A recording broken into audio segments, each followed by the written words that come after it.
Welcome, everybody, to the Final Assault VR Master League Season 1 Championship Round Robin Group Stage B. My name is NightFiree with 2 E's, my co-caster Sleepy with 2 3's. How are you today, Sleepy?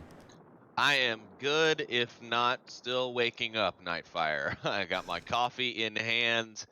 We're in lobby, ready for our players to ready up and get things going. But yes, another excellent day here in Final Assault VRML, and I'm excited to be here this morning. We are on the road to that $1,000 prize pool. Just to kind of recap what exactly is included in this mess. We got first place winning $500, a VRML Pro 2, a VRML t-shirt, Pro 2 VR sponsored merchandise, and VR cover accessories. Second place gets $250, third place $150, fourth place $100. So there's cash money on the line. So far, we've already burned through the Challenger Cup, with the Challenger Cup finalist being Master Shadow, who is playing in this group stage today. We've had Round Robin A already completed, with our winners being, sadly, it's Bradley and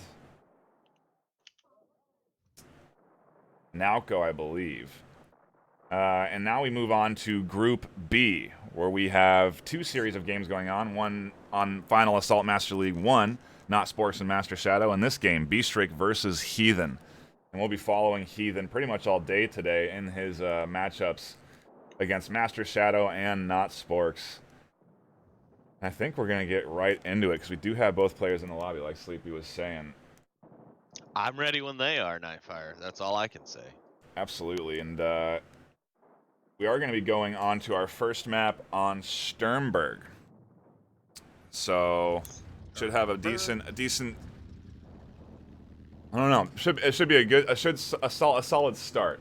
Coming out of the out of the bands, we have, I believe, Chateau Todd and Operation Stronghold. Interesting enough, Operation Stronghold, a big favorite of yesterday in Group A, yes, so interesting to see that.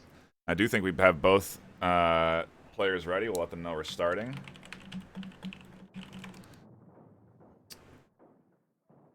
And I cannot wait. I mean, yesterday was a fantastic series of matches, and today should be exactly the same. We have excellent players, skilled players, knowledgeable about the division. Speaking of which, we have a Beaumont versus Nichols match-off to kick things off. So, 2 favorite divisions of players, and let's start underway and see how these squads face off against each other. A little bit of an air versus ground. Yeah, we saw a lot of this kind of mismatching, right? Mm-hmm. Like no air versus air. It's Bradley, in fact. Yeah, no air versus air, in fact, yesterday. Only air versus ground and vice versa. But Bradley was the only one really I saw yesterday running any sort of aerial units. So. Well, you know, yeah, we did see him run. We did see a lot of aerial units come out of tank-heavy divisions like Beaumont. So it definitely is a valuable strat for Beastrick if he wants to counter Heathen, to invest in those air units. But it is an investment for sure, as it does cost him more cash than it does Heathen. And these tanks are cheaper for Beastrick as well, since he is the armored division, and he's going to try and utilize that early advantage to gain map control. Yeah, but as we saw yesterday, even though the armor is more cost ineffective for Heathen and the and the aerial divisions, you can still make it work. You can definitely still work with it if you're patient enough and are, you know, strategic and well thought out with each placement of those armor units. If you spend the money wisely, you can do it. But Beastrick actually going to come out with a little bit of a strong air presence off the gate, making sure that Heathen doesn't find a way, or find a groove, I should say, with his aerial units here on such a small map. It's not going to be as hard to micro these planes on this map. It's very small in comparison to some of the others. And depending on what scale the players are in, you know, the world scale could mean literally just taking one little side step left in their play space, one little side step right, you know what I mean? So very easy to manage maps like this versus some of the larger ones. And now looks like Beastrick's trying to take control of all 3 cargo points, as he basically has set up a line of defense along the center of the map, and it's holding strong for now, as it appears Heathen isn't quite ready to invest in anything too crazy at the moment. Beastrick did have an early game strategy there, a lot of micromanagement with his tanks in that airplane. He was trying to eliminate the troops on the ground to allow his troops to push up on the tower and his tanks to reinforce it, but the artillery that was placed by Heathen ultimately staved that off, and now Heathen has gained control of the center again by placing some tanks and sort of backing off Beastrick. But here comes the ATG out, and these ATGs are going to be serious trouble for this forward-facing tower as they get in position to fire heavily on it.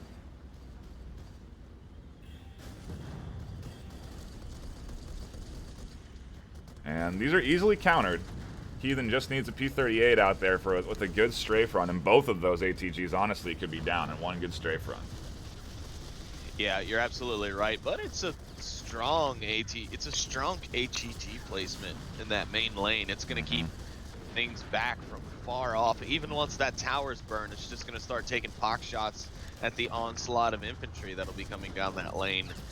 So it'll be pretty good and effective as long as Heathen doesn't take his attention of aircraft towards it, which it does look like as he chases down some fighters, he might start running some strafes on those anti-tanks. Yeah, here comes the Heathen aerial presence. We have a count of 5 fighters now to 3 to Beastrick, and if Beastrick loses a couple of those fighters, it's so hard for him to it's cost ineffective for him to reinforce those aerial units.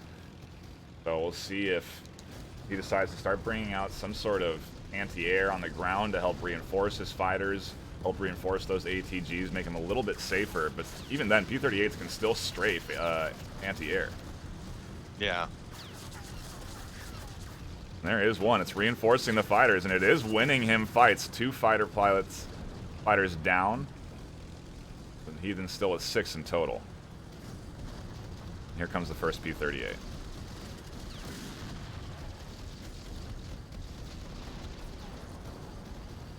But it is taking heavy damage from that AA wow. unit. This AA unit has free range here. It's been completely ignored, and it is just walking across the entire battlefield, mowing down fighters and P-38s alike. Yeah, intense bit of action there for the AA, and it might have found one more had it not been a bit more careful. AA taking more fire, and now the anti-tank guns, as Beastrick has slowly pushed them up the main lane, are starting to take pock shots on the next tower, completely defenseless, while another ATG takes shots down the infantry lanes as he makes his push with armor. This is a pretty quick push, NightFiree. I'm thinking we'll probably see about a 15-minute map here, as long as Heathen can't get some sort of back foot defense going. Yeah, I think Heathen's focusing so hard on trying to regain air control, trying to reinforce it with fighters, and trying to micro the fighters that he's lost control of the ground. There's so many AA units down here that even if he does have a fighter equivalent, he's going to lose no matter what, because these AAs are reinforcing it. So he needs to get the P-38s out. He needs to start strafing, but that's going to be hard because he can't really get P-38s out of his base because there's a total of 8 fighters now circling around the center of the map for Beastrick, and Heathen's effectively lost control here. He has, and he's got a massive amount of armor and infantry at his gate, just melting the towers because nothing else is focused on them. There we go. We got some P-38 runs in there, but no. A couple of Beastrick's fighters make their way behind enemy lines and actually get some damage in. But yeah, he's not putting out any troops. He's got 1 troop truck for this entire board, Which granted is there's not a lot of board here to need, you know, a massive amount of infantry on, but more than this, you need to plug those lanes. You need to try and fill them full of people so that at least takes longer for them to get to your main gates. Because right now they just kind of walk through Central Park, right up past a bunch of you know, aircraft that have been circling while he's been trying to, like you said, micro and regain that air control. That, yeah, I mean the red troops are just walking up to Blue's gate and blowing it away. I mean, there's nothing else to say. They're blowing it away. 2 AAs now up in the base with a total of 4 fighters to 6 of Bstrick, who is, again, a reminder, the tank division. So these ATGs, really the most effective. And uh-oh, here's real trouble. The Calliope. Yeah. Reinforcing those anti-air, too, so he's got full control of it on the ground. And there's just not any P-38s out here to deal with this. The fighters are getting crunched by anti-air. 5 to 6 still for Bstrick with the advantage. And now maybe Heathen can regain some semblance of control as they fought over a lot of AA fire there in his home base.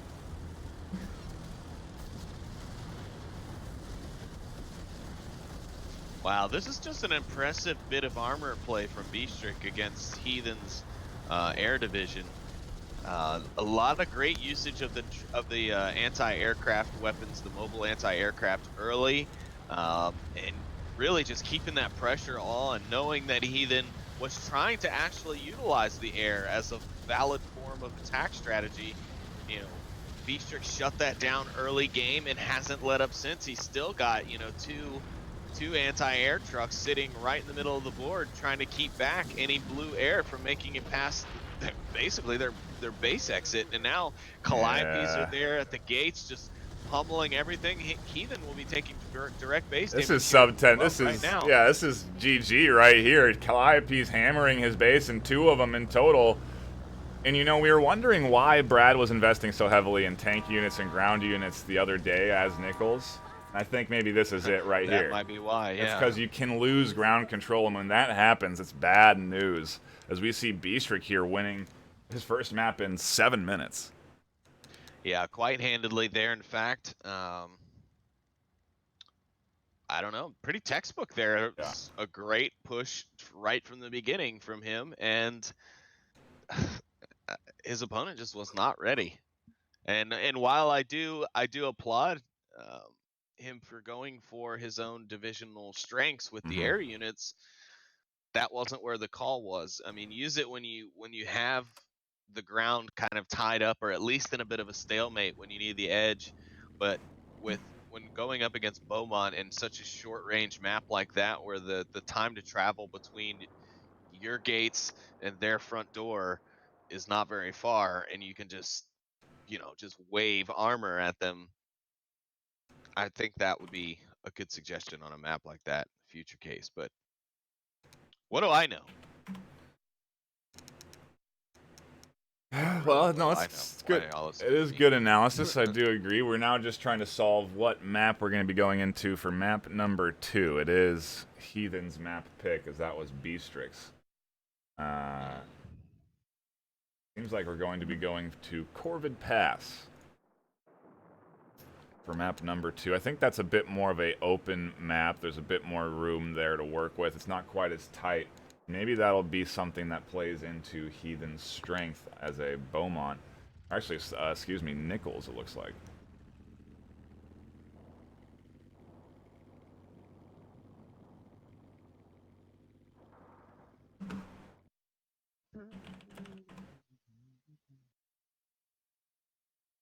We're going to see a repeat here. Yeah, it does look like. Bstrick's going back to the Beaumont. Yeah. Yep, Nichols is going to stay air, and I don't know, this could be another quick one, because if Bstrick is able to spread across the map and sort of gain that advantage of having a couple of tanks spread out and then converging onto an objective, it could cause some serious trouble for Nichols. Oh, you're absolutely right, NightFiree. I'm anticipating whoever maintains control of the center portion of that map, where you can see it is a bit congested with some of the terrain, but I have a feeling if you can control that area, especially with 2 out of 3 cargo drops being right there, that will be your winner. But we'll have to see. Things will be kicking off here in just a few seconds. We'll get things started off for you. It's map number 2 in our first series of the day, VRML Final Assault Championships Round Robin Group B. It's B Strict. It's the other guy. It's Heathen. There we go. My game didn't load fast enough to remind me. Looking at it. And we're here on Corvid Pass. Heathen will be on the red side on the left side of your screen. B-Strict in blue on the right. Something to kind of note just right away is both players using that large scale, a large room scale. And so they have a lot easier time getting around the map. Like you were saying, it really is just a step or two left or right to converge across the entire map here. So might see a lot of micro across the map, north and south, and we're already seeing some early planes coming out from B-Strict.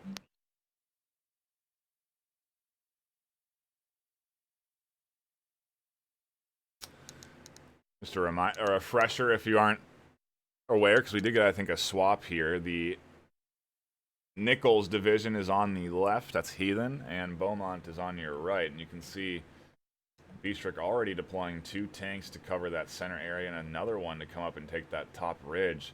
And interesting enough, Heathen here is playing this a little bit differently, and he's invested in tanks at the start here, maybe to try and get that ground control we were talking about. Yeah, I think he realized the shortcomings in the last map, and Corvid Pass being, with the exception of the troop lanes, which are the ones in the far north and far south of the map, the traversal of the map is fairly short for armor and things which can be controlled by the player, right? So things could happen really fast here. And while B-Strict is taking a little bit of damage there, his artillery piece will shake off and push back Heathen, who actually ended up having the advantage there off in the center. But it's smart of Heathen to pull that back right now because, again, being that he is playing Nichols, all those armor buys, they cost him more than they cost B-Strict. So he can't really sacrifice them as willingly. Well, with the cargo drop comes in, now he should be able to afford some, but will it be enough? Because there's a tank crew of its own coming in from the side of B-Strict, and yeah, Heathen's going to go ahead and see that, and he's going to pull his troops out, say, no, I can't afford that right now. But Heathen is playing it smart and bringing out the AA, which will help because B-Strict invested a little bit in some planes to try and keep Heathen off that aerial footing. This is a really nice adjustment from Heathen from the last game. We'll just have to see if he can play it well, because he already had sent that A out to try and deal with those planes, but it was instantly chewed up by all the troops that are out there. I wonder, there's no troop trucks being put out from B-Strict. So obviously these tanks reinforcing these lanes are helping him gain the advantage, and he's already put tower damage onto Heathen's north tower here. And these tanks are continuing to pummel it, and Heathen's not answering back at all. He had to invest heavily into these P-38s, and as soon as he does, one tank goes down, and it's going to start doing some work here as it takes out another.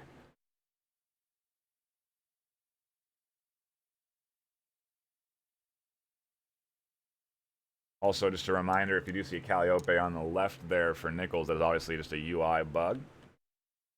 Clearly not how things are being operated right now. And a big fighter pack coming out, trying to clear the skies, as he does lose one over the AA of the base. Heathen also taking one down, so a total now of 4 fighters for B-Strict, but does have the advantage in the air. I think what has to happen here is Heathen has to continue to reinforce the ground with AA trucks if he wants to try and really gain advantage of the sky and have those P-38s be effective, because that's what B-Strict is doing. I don't know if it's going to matter, NightFiree. B-Strict controls 90% of the map. Heathen can barely get his troops out of the gate. He's got nothing down there.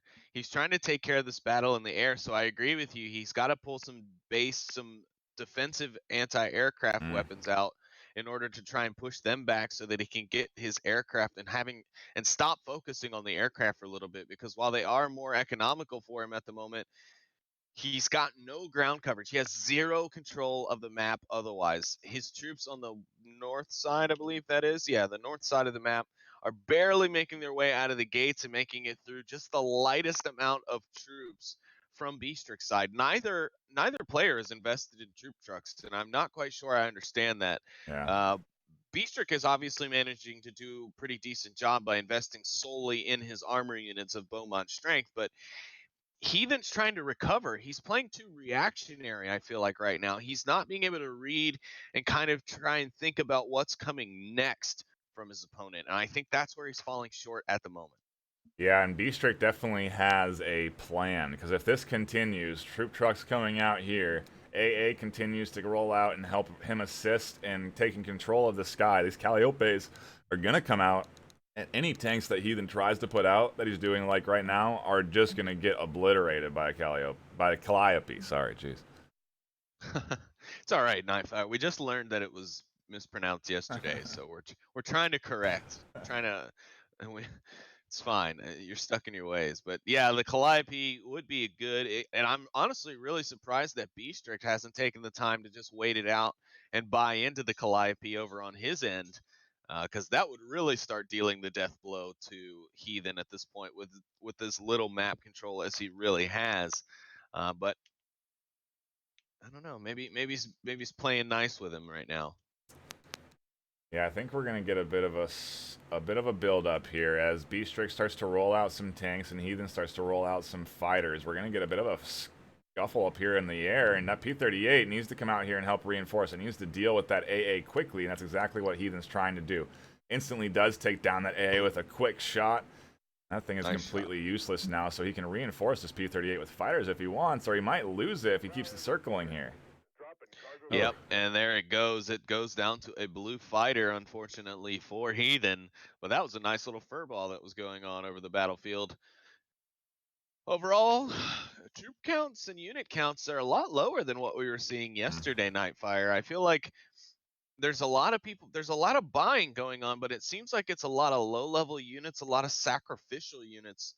And I feel like on Heathen's end, that was necessary because he had to just get things out so that he could keep the pressure off of his gates. But now he's kind of caught back in that same scenario where he's waiting it out so that he can buy into some more, appropriate equipment. But he's also, once again, he's got defensive or offensive AA out from B-Strict, which was just taken out by his P-38.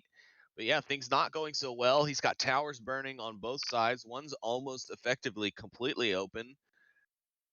I don't know what he's going to do. He's playing, again, reactionary. And his micro focus, I think, might be taking away from this focus on the ground. Yeah, he does manage to continue to take out the AA that's being pushed in here from B-Strict. But what's odd is that he has all these fighters out here that are capable of strafing, and finally he does send one in for a strafing route. He can strafe these lanes and regain the troop advantage, and he's actually going to take damage from these troops instead, where he could be having one strafing these troops right now. At least one of these fighters strafing. He's not. He's instead so focused on the micro up top, trying to win these plane battles. He does take out a couple, a total of 6-3 plane count. Might lose this one as it gets caught over the AA base. You'd really love to see him at least establish maybe even like a recurring attack pattern for one of those fighters, just looping and running like a north to south pattern in that asphalt patch that you can see just outside of his base gate or his base production lines. I think that would be an effective way to just hold any infantry that breaks the gates like we're seeing here. But he's still just taking it to the sky. You can see him off, well, on my camera, it's off screen. He's fighting it out with the air units in the center of the map. And I see what he's doing. He's trying to push him back, and it is kind of working. Yeah. He has managed to put a tank back on one of the cargo points, but I think this he's is got to actually get some armor down there, or they're just going to keep walking back up to his door. I think this is actually the nightmare of B-Strict right now, because Heathen has 7 fighters now circling over the center of the map to zero one fighter out of B-Strict. AA is coming out here, but the P-38s are also circling above, so that P-38 can quickly snipe the AA. Troop trucks finally being tossed out from B-Strict, maybe a little bit too late. Since he did have this advantage early, he may have been able to have a heavier troop count right on top of the base, but now tanks starting to come out, ground reinforcements coming in with the P-38s, map control shifting into Heathen's favor. Time for B-Strict to come up with some sort of strategy to knock this back. I don't know. I think B-Strict's investment in the troop trucks at this stage will actually start to prove quite crucial because it still seems like Heathen's kind of. Now there's a All strafe. right, Yep. he's turned his focus. Yeah, I was about to say he wasn't really focusing on the side of the map. So if he starts dumping troops down it with a few armor support here and there and he sneaks it in, he might be able to walk him through the gates and start dealing direct base damage without him knowing. But what I'm also surprised to see is neither of these players have chosen to save and use their artillery, their base artillery strikes on one another, because that could have proved very useful to Beastrick and just trying to kind of annihilate the defenses at the base when he was there with 90% of the map control, because now it's fallen back. It's probably about 60-40 control at this point. Ooh, here comes the push from Beastrick. 2 AA, 4 fighters. He's going to try and retake these skies with the help of ground support. He also needs to retake the map because he wants to be able to get the next cash drop, as one has gone to Heathen now. But the P-38s are out and they're reinforcing, and here comes the fight. Yeah, the fight is on. The shots ring out from the ground and in the sky, but he better be careful as well because Heathen has his own AA out in the field, so better not push those fighters too far over the enemy lines or they'll start taking damage too. Keep him out. But it does look like Beastrick has successfully pushed him away from the center of the map. He hasn't completely taken control, but he has pushed him on his heels, and that's not good. But Heathen's taking base damage from the massive number of infantry troops sitting on the base, and the AA truck can't do anything. He's gonna lose. Heathen's just melting away, and he has no idea what's going on, unfortunately, because he's microing that battle that's going on in the center, and that is going to be what looks to be GG's, as Heathen is still completely unaware. The tank might be able to stop it. The bleeding has slowed. Here comes reinforcements, another round of troops from that troop truck. And man, you're right, I underestimated the troop truck. Well, I guess it seemed like Heathen was starting to win some here, but these troops are devastating his base. Now I think he realizes it. He's sending in some fighters for a strafe run, but oof, big damage. Yeah, the distraction worked. Yeah. I don't know if that was Beastrick's intention with the central battle and the trying to recontrol the air and the ground, but I knew that I definitely did see the benefit of him building up those 6 troop transports right before that happened, because I mean, ever since he's done that, it's been just a steady stream of infantrymen running towards that south gate. And that's the gate that's wide open. Now you can see Heathen's invested in some troop trucks, and he's going to try and level things out here on the lane control. He wants to try and slow that push. He definitely does not want to let anyone else just walk back in and start knocking on his doors, because if the big bad wolf comes down and huffs and puffs, it's going to blow the whole base away. So we've shifted our attention back onto the ground. That's in favor of Beastrick. No ATGs coming out quite yet. He is fearful of those P-38s sniping them, and it would not be a good cost investment. But AA is here at the front line, doesn't get quite taken out by the P-38, and now the fighter advantage is shifting heavily into Beastrick's favor in a 5-0 advantage.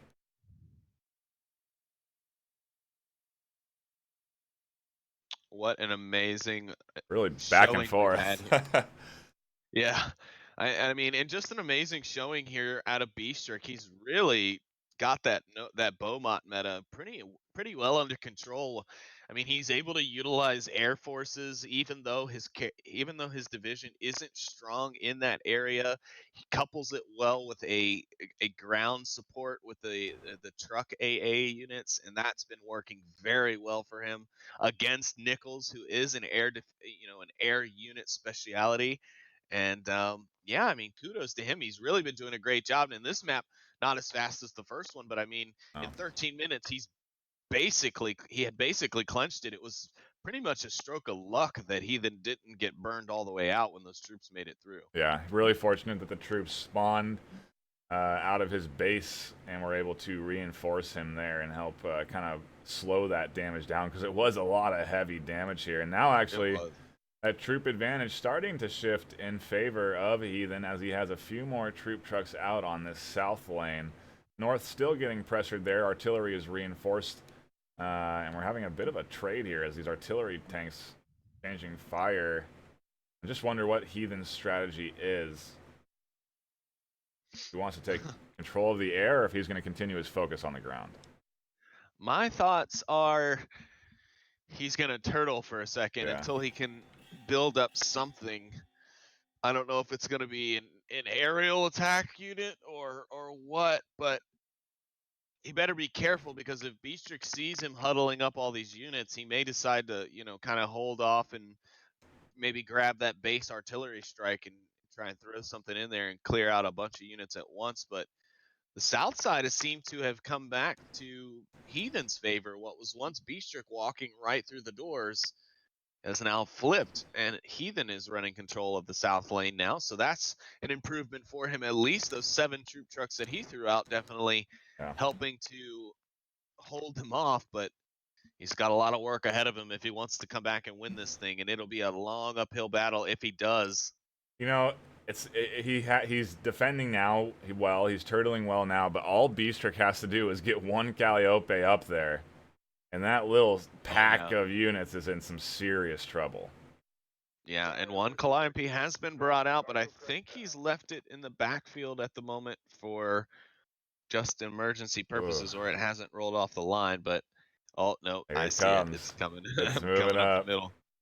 It's like Jaws. Dun, Yikes. Oh, he's going to get it on the other side here. And the artillery units are trying to pepper it, but those Calliopes, whatever, they are heavily reinforced. They're not quite easy to take out. And here comes the artillery fire raining down in on this front line. Heathen's done impressive here to attack this face on and actually come out on top. They took out the AA first, which is helping him out. Now he's got an AA of his own to push back the fighters.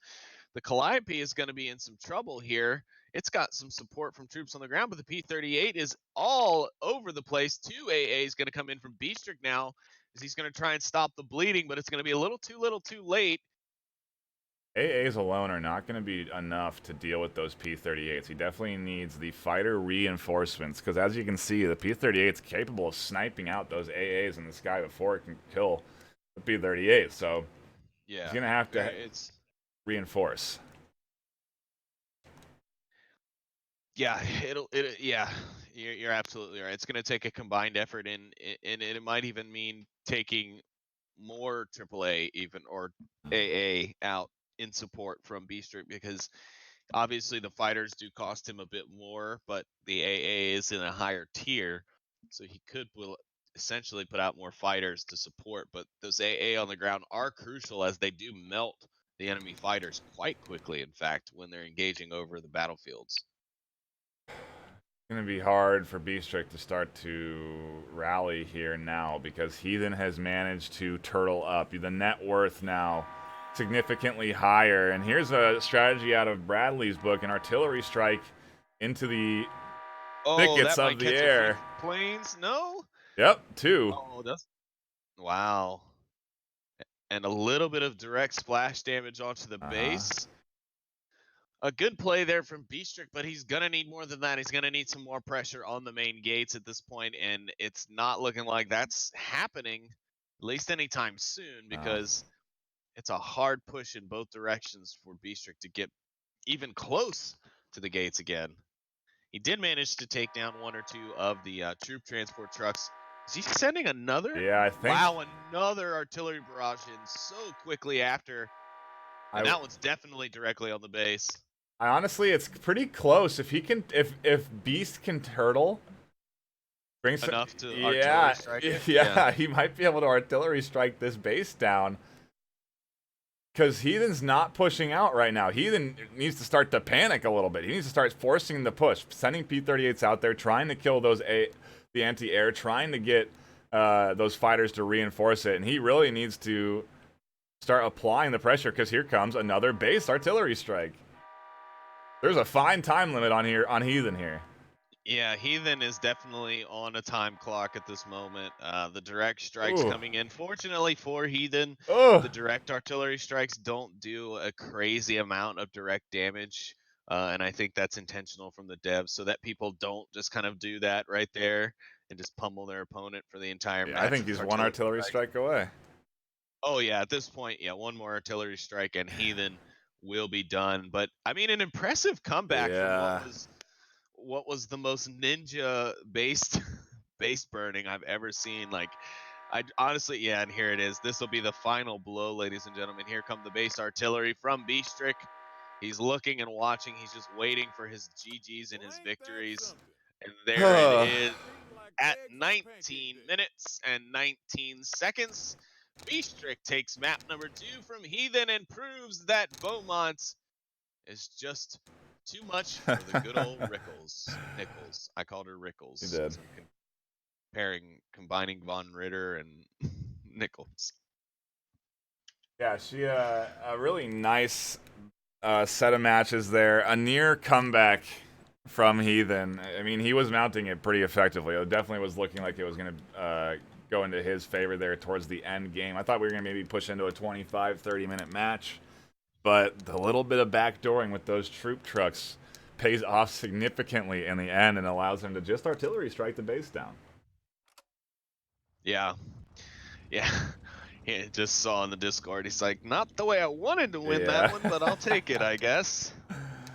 Yeah. And I mean, you got to think of it this way, Beastrick. It's like it is war, right? You got to think of it like more of a general than a video gamer at this point. Like your strategy is essentially, defeat your opponent, and that was your only option. That was not necessarily your Hail Mary option, because I'm sure you could have done more things in the way of crazy to be more of a Hail Mary, but yeah, I mean, it was a viable tactic, and with your opponent only having that much, base health left, you needed to get it over with. I think you basically were just putting him out of his misery at that point. And that's not to say that Heathen was playing bad, because Heathen made an impressive comeback there. Let's not forget that. But I do think that I think it was time for Beastrick to kind of end that one and put Heathen out of his misery. If you do want to catch more action, you can head on over to Final Assault VRML without any numbers, as there is more games being played over there. I do believe at the moment we have Master Gaming VR versus Not Sporks on their second map. I'm not sure who won their first one, but that one being hosted by Brad and Trip, so some quality casting going on over there. And until that series is done, we'll take a bit of a break here. Thank you guys for tuning in and watching Group B with us. We do have 2 more sets of games, Heathen versus Master Shadow and Heathen versus Not Sporks. So do hang around for those, but should be about maybe 5 to 10 minutes before that map's over with, and we can move on to our next set of matches. Until then, we will see you with a little bit of a break. Thank you for tuning in. Don't go anywhere.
We are still waiting here for the Master Game VR and Not Sports match to finish up. Not Sports seemingly has the advantage, and if you do want to catch the action live, head on over to Final Assault VRML on twitch.tv. You can watch the action live right now. We will be back here with the next set of matches once Master Shadow is done with this Not Sports match.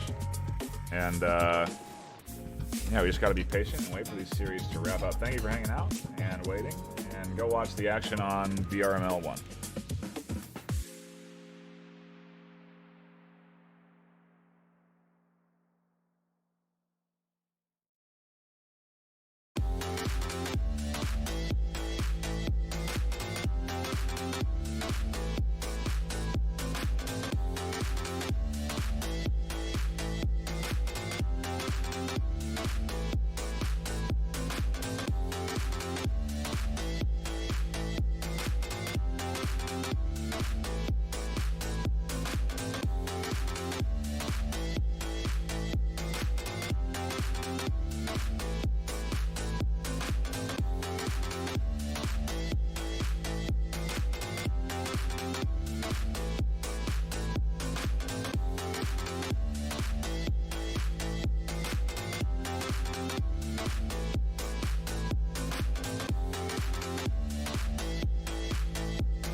And we are back, ladies and gentlemen, a bit earlier than scheduled, but we're here for the second set of matches. Heathen versus Master Shadow. If you want to catch Sporks versus Beastrick, which is the two undefeated players playing off against each other, that's over on VR Master League 1, or Final Assault VRML on twitch.tv. So head on over there if you want to catch more of the action. But here we do have Heathen versus Master Gaming, and it's looking like it's going to be a Nichols versus Von Ritter's division.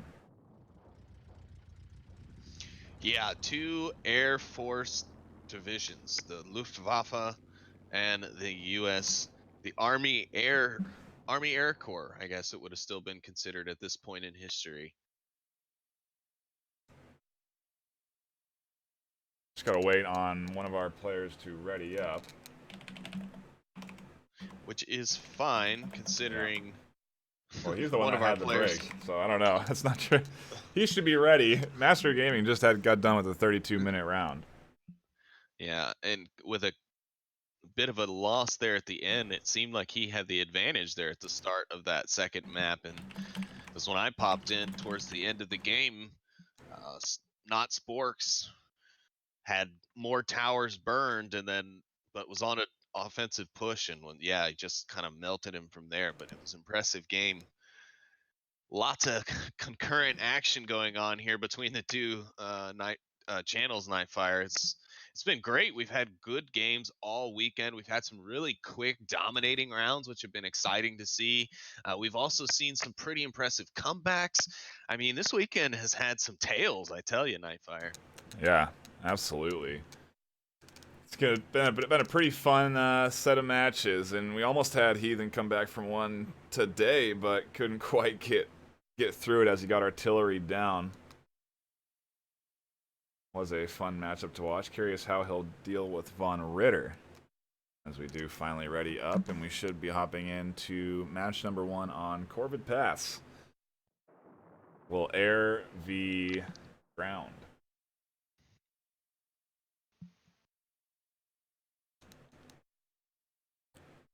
Air v air.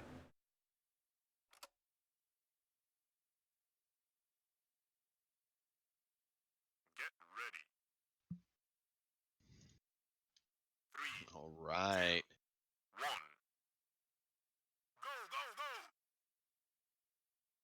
And here we go. It's map 1 of round 2 of the Group B round robin stage here of the Final Assault VRML. Master Gaming VR on your right, the blue side. Heathen playing as Nichols on the red side. Two Air Force divisions. It'll be interesting to see who can manage these. Again, it's a note to be made. These aerial divisions do require a lot more micromanagement, so it'll be interesting to see who has the mental capacity to break through and take down the other. And it appears Heathen already going to have the initial advantage as he manages to put two fighters in the air initially to take down Master Gaming's 1, but 3 are coming out from Master Gaming now, and it's going to be an instant fur ball over the middle of the map. Pulls back those fighters just in time, and now we're into a bit of a build-up process as both do invest into more fighters. We do have air v air here, so the cost effectiveness of fighters is equal to both sides.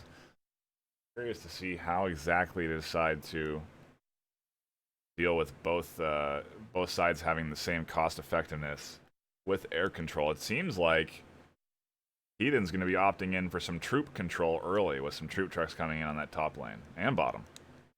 Can the cargo boxes be destroyed? Because that cargo box is now on fire after it was hit by what appeared to be an attack run onto a light tank.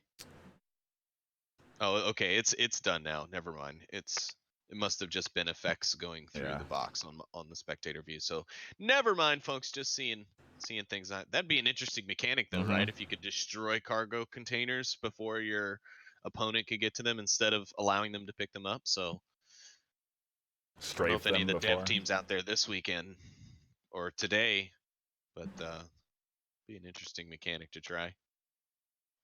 A lot of planes in the sky for Master Gaming VR. 6 total fighters. You should start to see those other effective planes of his, that sniper plane and bomber coming in pretty soon.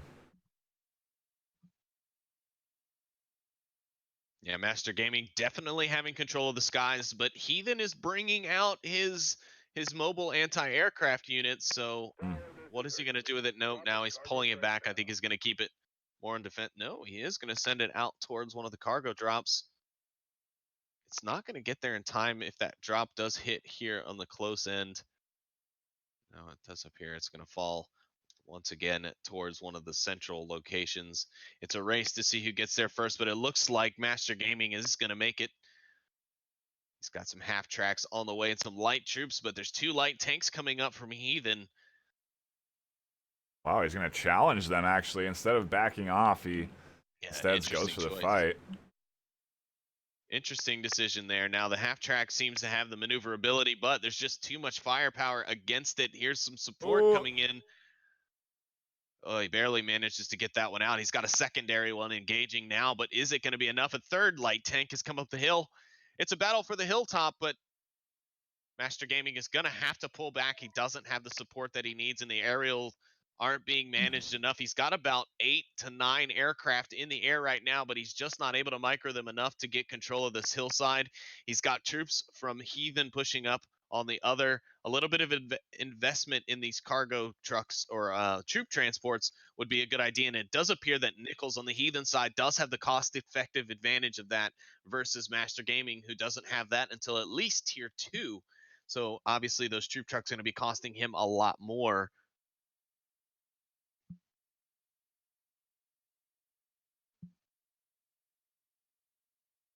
Hilltop is in control of Master Gaming VR. He's going to challenge that with only 2 tanks, and I wonder if that's enough. One does go down, does trade, actually both down. And Master Gaming now seems to have pretty dominant map control, a total of 7 fighters to 5 of Heathen that are hovering over his base, and the pressure is still here. Are there any troop trucks? Yeah, there's only one troop truck apiece for Master Gaming VR to the 2 apiece for Heathen, but he still somehow seems to have lane presence, and I wonder if that's because his fighters are strafing. I believe that's probably a good part of the reasoning. I saw Heathen pushing his mobile anti-aircraft up on the hillside there to help bring some of these fighters off, but he's pulled it back. But Master Gaming has not. He's kept it up there on the hillside, and I think that's part of the reason why, Heathen is really starting to lose the battle in the air. Not only does Master Gaming have a superiority in numbers right now, 10 to 5. Yeah, it's just insane at the moment. But he's also got his mobile anti-aircraft right up in the mix, right up at the front of the line to make sure to help provide that additional support. And, I have heard that the American mobile anti-aircraft is a bit stronger against the, general aircraft versus the German side. So it's interesting, but Master Gaming is definitely not afraid to throw his anti-aircraft into the mix. And he is definitely, just the sheer number of planes on my screen, NightFiree, just gives me just brings a huge smile to my face. It's so amazing. And now a lot of fire going on over that hillside as planes and anti-aircraft mix it up. Master Gaming is losing planes left and right here. Is this a comeback from Heathen? But no, there's just more planes off screen that I can't see. And apparently Master Gaming just can't reach at the moment as he sends more in.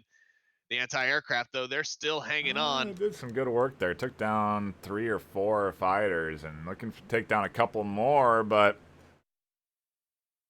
I think Master Gaming's going to pull him off and maybe send him on some strafing runs elsewhere until he can figure out a way. If he can send them to the, let's see, the north side of the map and kind of wrap around and flank those anti-aircraft, he might be able to bring them in on a route, which allows them to attack the anti-aircraft guns before they can acknowledge it. But there goes one of the anti-aircraft guns. That'll help. Now Master Gaming's got to rebuild his fighters, and there he is. That's 2 more going to be coming out here momentarily for him. He's really leaning into the aerial side of his division versus a lot of the other players we've seen this weekend who do tend to focus a lot on the ground side. I think the general, in my opinion, I think the idea is that it's better to have a overall well-rounded army than focusing too heavily on one side. Absolutely. Troops are advancing in the north for Master Gaming VR, starting to apply some pressure onto that base. Similarly, south troops for Heathen are pushing up towards Master Gaming VR. So we're in a bit of a stalemate here. I don't know what the plan of Master Gaming VR is. He's got air control, which is great, but with just fighters. He's not doing any damage to any ground units. He's not effectively taking out any anti-air. It's a strange play. Because all those fighters are good for is fighting in the sky. They can strafe, they can take care of troops pretty well, but if you're not going to use them for that purpose, they really are just buzzing in the sky, not able to take down tanks. I mean, you can strafe tanks, they can do some damage, but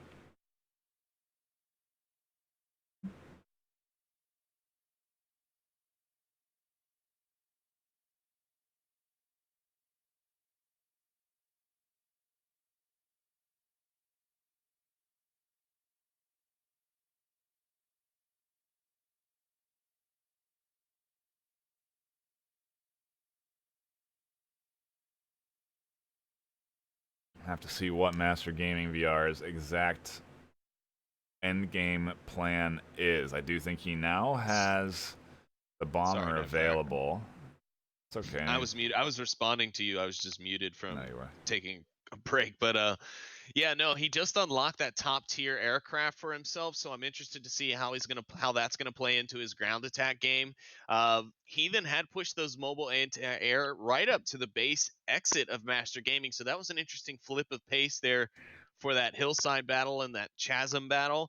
But now it seems that Heathen's got control of the map at this point. Master Gaming, again, yeah, you're right, does still control the air, but at this point, the air is not a factor. It's the ground that you got to focus on, like you've said. But we'll have to see, like you've said, how Master Gaming does with that from here, because the air game is nice, but right now it's not doing you any good. Managed to get every single airdrop,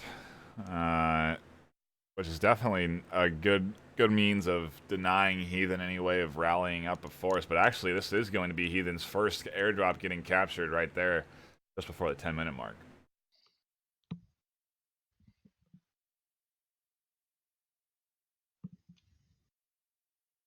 More anti-air getting pumped out here from Heathen, and it's getting traded there by the tank. It's sort of just doing some work on those anti-air that are circling around. In total, 5 fighters to 2, so the fighter count has been whittled away just a bit. And now those fighters are starting to get used for strafing runs. Yeah, it looks like Heathen has bought all the way into his full arsenal as well. 1 Calliope on the board for him. That's impossible. Definitely a UI bug there. If Nichols could have Calliopes, oh boy. What is her top aircraft? Is it the B-17 then? Is that what it was? The large bomber? No, because we didn't see that. I think it's the P-38. I don't know. Either way, it definitely is a UI bug. Yeah. That Calliope up there is not there. Troop transport is starting to come out here now, and so the troop units are going to be going into favor of Heathen, and I think that's why you see this strong presence in the north and why he's starting to be able to push those towers, because he does have those additional troops getting dropped in. The AA is pushing forward just a bit to try and help deny Master Gaming VR more control of the center of the map. I think Master Gaming realizes this as he pulls his fighters back over his base, and Master Gaming slowly getting pushed in to sort of a turtle defense over his base. Yeah, well, he's pulled his fighters back over the base, so obviously he's concerned with the push. You can see 2 P-38s out from Heathen. They better be careful, though, because his base AA has not taken any sort of damage, so they are going to be engaging actively over the base lines. And yeah, I mean, yeah, it does. Heathen has control of all the crucial map points. He's got the cargo control points. He's basically just outside the gates. Lane control is kind of in his favor right now, though Master Gaming has invested a little bit more in troop trucks. He's now up to 5 and pushing heavily through the south lane to get to where he needs to go. He doesn't have any armor support, so it's really just kind of on autopilot at this moment. But he also still hasn't bought into his highest tier aircraft yet, so he's still not quite ready to attack the ground, it seems. I think at this point he's in build up turtle mode, like you said. Got his AA in the base. He's got his 3 artillery positioned behind rocks in order to lob rounds at these AA that are trying to move up. I think this is going to be the next task for Heathen to deal with, is how he gets rid of this anti-air. And a good P-38 stray front is what will do it. Yeah, you're exactly right. And Master Gaming's fighters do manage to make a dent in that of Heathen, but the ground AA from Heathen also manages to catch a few of Master Gaming's fighters out. And well, it's just been a complete bloodbath there in the center of the map for the fighters and any aircraft, really. Man, Master Gaming's defensive positioning of units at his base is quite impressive, but now I'm really ready. I'm sorry, I can't get that out, for him to start making some forward momentum push here. I think that double P-38 is going to come into effect here. He's got 2 of them out floating around his base, ready to make a move. Massed 5 fighters in total to 7 of Master Gaming VR, so he can compete if he gets those P-38s out and has that AA move in as well. It's going to be a full-on micro battle, though, because you can't group target. He'd have to manage all those P-38s hitting the artillery, the AA moving up, and the fighters fighting in the sky, which is a lot to deal with. Oh, absolutely.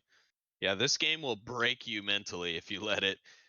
Heathen definitely investing heavily in troops, because he's now at 3 cargo planes on the board, plus his 4 troop transport trucks. And Master Gaming not really stepping up his troop placement as much. He's only sitting with the 5 transport trucks, and that's it. Now, that's not a problem necessarily, as he's investing definitely more into the armor and the aerial units of his division, but he's going to have something constantly filling the lanes, especially if Heathen just keeps dumping more and more troops down these lanes, because things are starting to get kind of thick. The red troops are definitely outweighing the blue at the moment.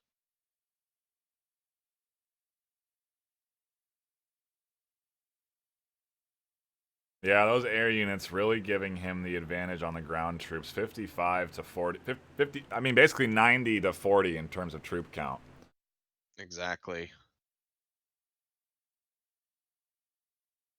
Yeah, no, that's max capacity troops he's got. Heathen definitely on the win here. And now here comes the artillery barrage to help clear out the base defenses, in a well accurately placed shot. Is going to be quite effective there. It's going to drop a couple of pieces of arty, I believe, as well as do some sick damage on the what the heck, to those base defensive towers. That was a very Cali call, nice... dude. Couple of arty drops for some sick damage, bro. Bro, what are you even doing here? Ooh, there's a sick, gnarly strafe run, catching out a couple arties. Totally arty, bro. Master Gaming VR, he's totally taking it to him now. A lot of fighters in the sky, 13 in total. They need that ground AA to reinforce, and he can now because he has managed to take out the artillery that was causing him some trouble, but he doesn't seem to have the anti-air out here. Where is it? It's tucked inside the pass. It is now starting to move a bit more forward and help out a little bit more, chunking down the fighters as it peppers into that whole huge squad of them.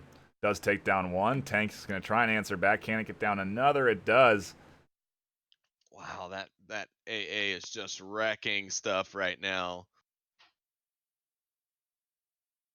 Both players frantically microing aircraft and ground units in the center. Just a massive battle once again.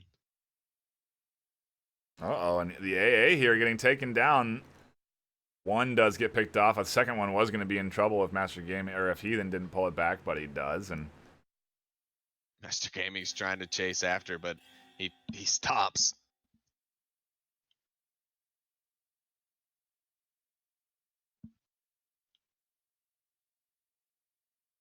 Looks like Master Gaming has pulled one of his big boy planes out of the gate.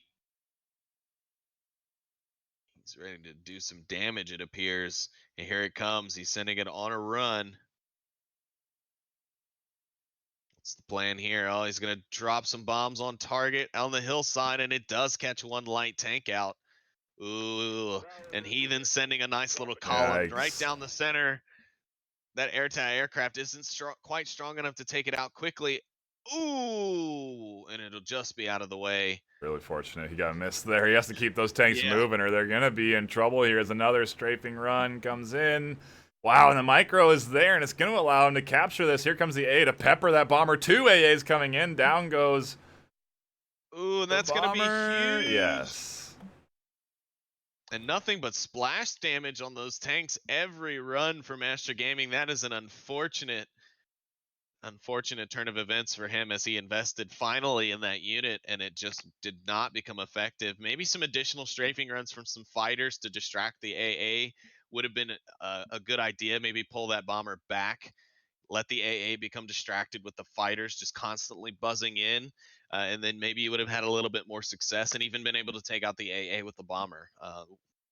That's my only thought in that engagement, because otherwise the micro from Heathen just kept his units out of the way until the AA got there, and it just was able to just absolutely pummel that bomber.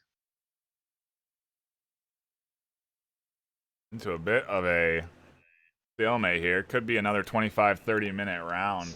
The rate we're going. Both players are trying to put in some moves here. They are trying to advance towards those towers. Another artillery strike would do Heathen some wonders here onto these artilleries that are defending for Master Gaming VR, but I mean, if you look at the side of Heathen, I know the total net worth economy is pretty much exactly the same, but if you look at the side of Heathen, it just looks like a war factory over there, right? Like troops are just piling out of there consistently. Aircraft are running on strafing runs. Troops are paratrooping in. There's planes circling. Like it just looks like a war factory.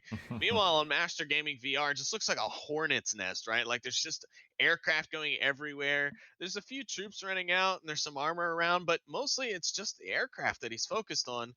And it's kind of, I think, the reason why he's so far pushed back at this point, and why Heathen's not really been able to make any sort of defensive gains. But here comes an artillery strike from Heathen, or as I say that, to help thin out the defensive herd, but it'll also hit quite a few of those fighters as they're in such a thick formation as they swarm above. Wow, he just took out 3 artillery with 1 strike there. That was the artillery strike and some planes, like you said. So now he can move up that anti-air into a real dangerous position. But actually, you know what? He says, you can't hurt my tanks. I'm just going to get them out there. But here comes the bomber to reinforce. Yeah, and it does successfully take down the lead tank in the attack, and Heathen's attack, his final assault is, well, final assault, get it, huh?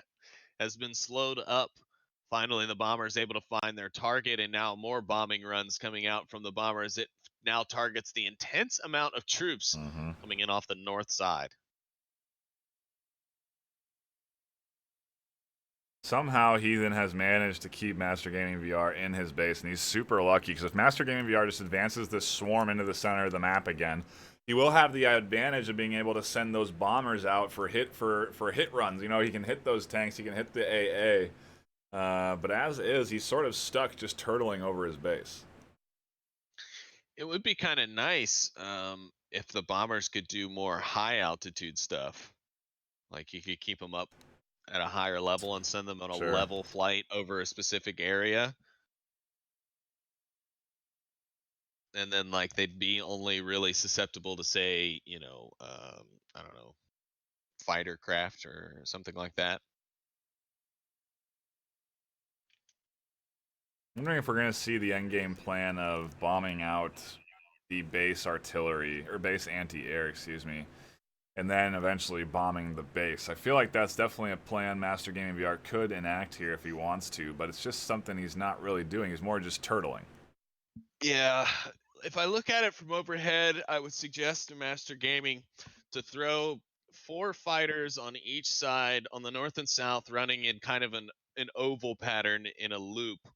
What most would call a combat air patrol pattern, and then once you've established 4 or 5 loopings going on each side, that'll attract the attention of your anti-aircraft and stuff like that on the ground. So then you can send your bombers through on just straight bombing runs through that chasm and through that valley, and you can really start doing some damage to the push that's now appearing to begin from Heathen. He's starting to push his armor up, but the artillery from Master Gaming will provide a little bit of a struggle for him in that venture.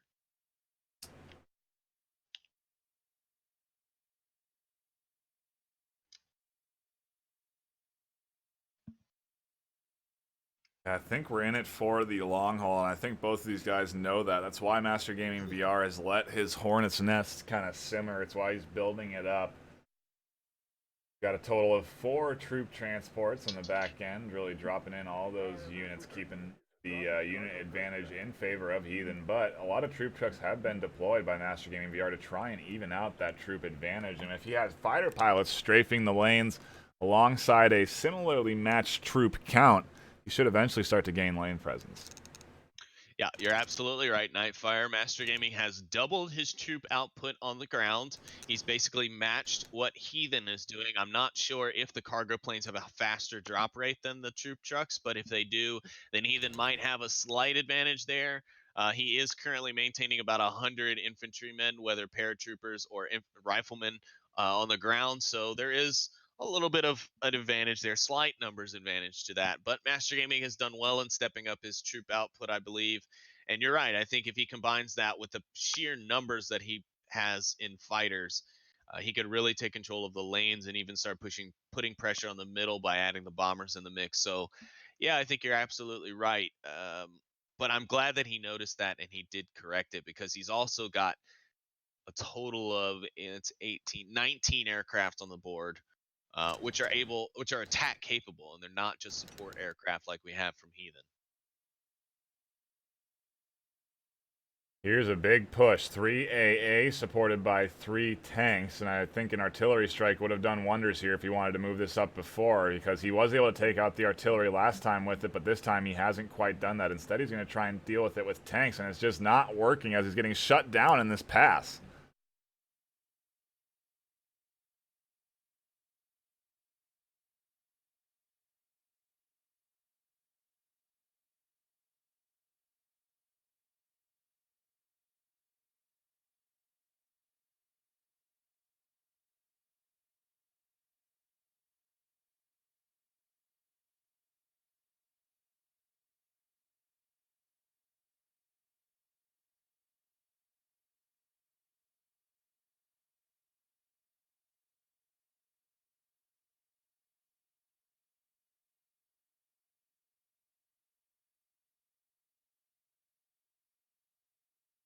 If you are just tuning in, we appreciate ya. There's 2 sets of games going on right now. One over on Final Assault VRML, and another here, Beastrick versus...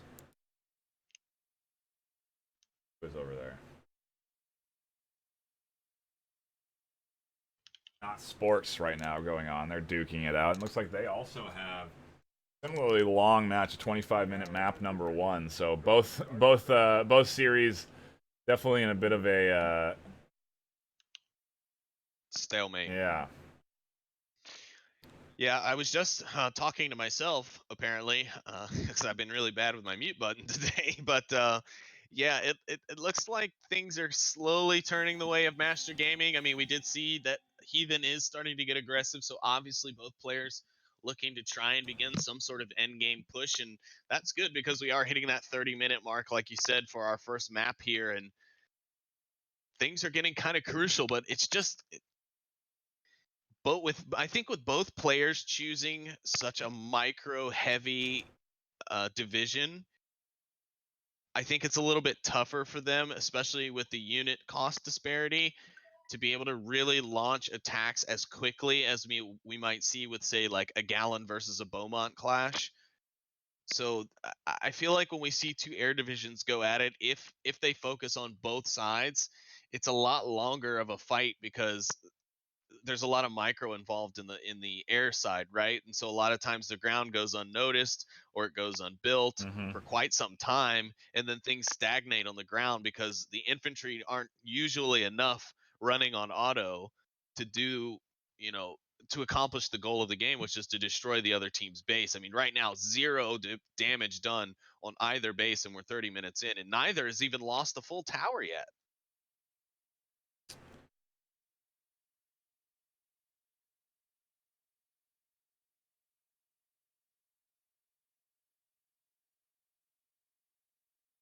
Tower, this is Hercules. Dropping cargo crate now. I think we might be on this first map for a bit at this rate. Yeah, it is stagnating quite a bit. A lot of forces on the board really for both sides. But on the side of Master Gaming, most of those are in the air, so not a lot of forward momentum going on the ground for him, though he has brought a couple of arties that he's kind of microing forward here in the south lane to begin an active forward push towards the base here of Heathen. And as long as he can keep that up and maybe even bring in some extra support, something that's maybe a little bit faster moving, like some light tanks, or even support it with some strafe runs from some fighters, as there's not really any AA presence over here, he could really start to make some headway and maybe even make entrance into the southern exit of Heathen's base.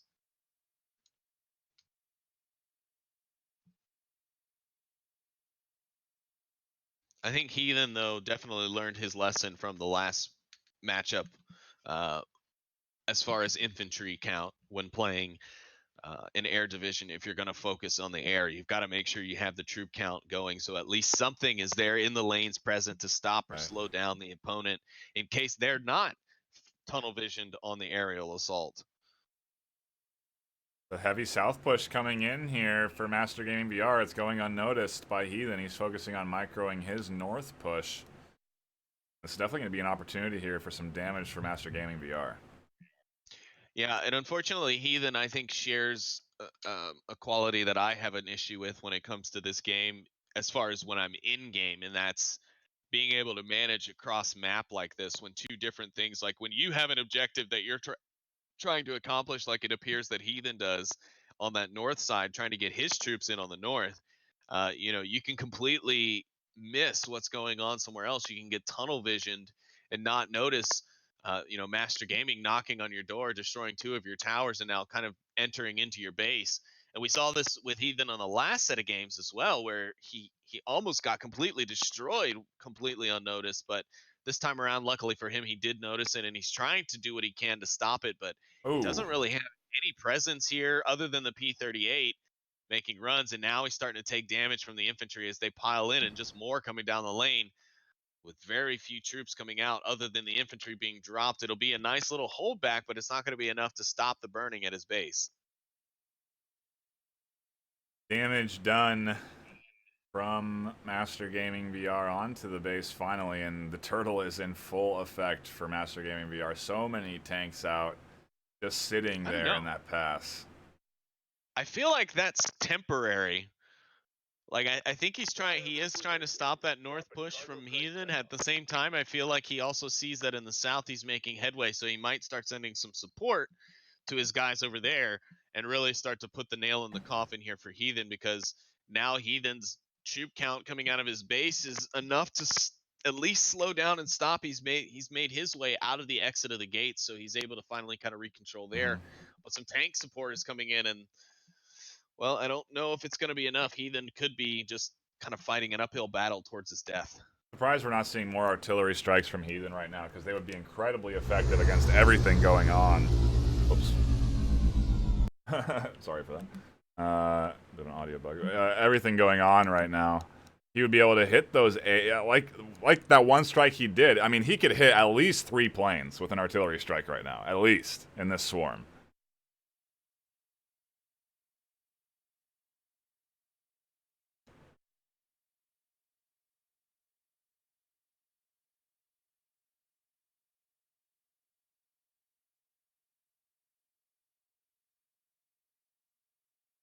God, he could hit planes. He could hit 2 tanks, 3 artillery.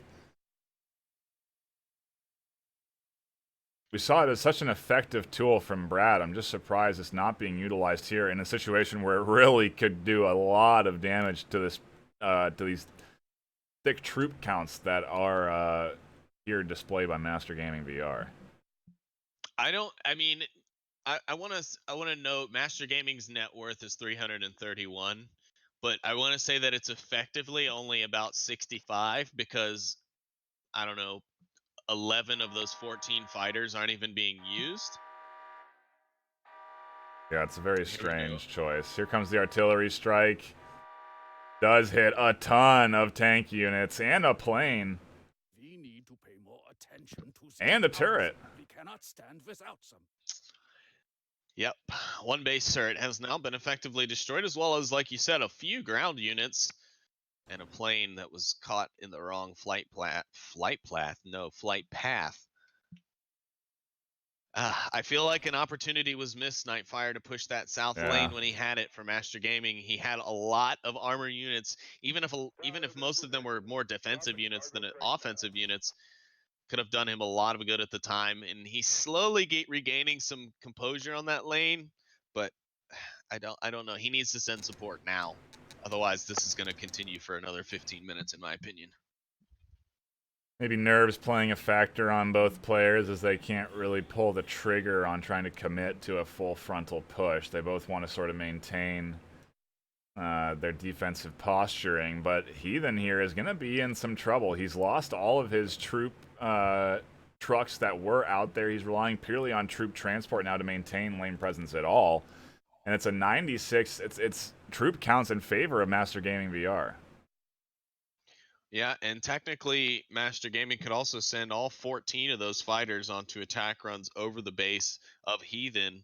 Well, I guess not really, because no one's really attacked the base AAs. However, the mobile AA units are concentrated in the north, so they're not really being of use to Heathen right now. And if Master Gaming wanted to start utilizing his aircraft a bit more on his push in the south, he could do so with little to no effect from the base AA if he ran the right flight paths. Both players sitting in their base doing stuff, building things. Another artillery strike here. Be able to catch out a few more planes this time. I was going to say that should catch 4 or 5 planes, but no, their looping pattern just barely gets saving 3. them. We got 3 planes and a couple of quite a few units on the ground there. As you can see, a bunch of troop trucks getting picked off, but they are quickly reinforced by Master Gaming, who does have 6 cast drops to the 5 of Heathen.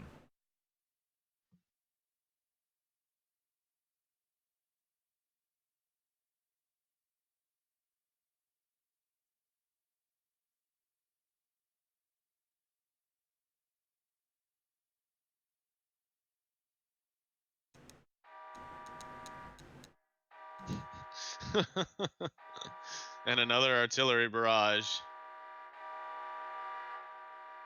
And a V2 rocket launch, it sounds like, as well. No, 2 artillery barrages, a back-to-back artillery barrage because he managed to get that cash drop. That is crazy. I don't think I've seen that yet in my casting of Final Assault. No, I haven't either. Very well timed from Heathen, though. He gets a bunch of fighters, whittling it from 15 down to 8. Takes out a ton of ground units. Yeah, the arties outside the base defense have been completely destroyed. It's now all tank units basically defending the gates for Master Gaming, but Artillery strikes are the way to go against Master Gaming right now. yeah, they really are. I mean, I guess technically he then could start pulling out the strategy which ended up costing him the end of map 2, which is just to start pelting Master Gaming at his base with artillery. But that would be a bit of a cheese win. I mean, look at all those troop trucks vulnerable to a strike. His artillery and 2 tanks also vulnerable in that squatted up group. Some opportunity here. And not to mention the towers of Master Game VR are getting whittled down. He's almost down to only 1 tower. And even that one is about halfway gone, so.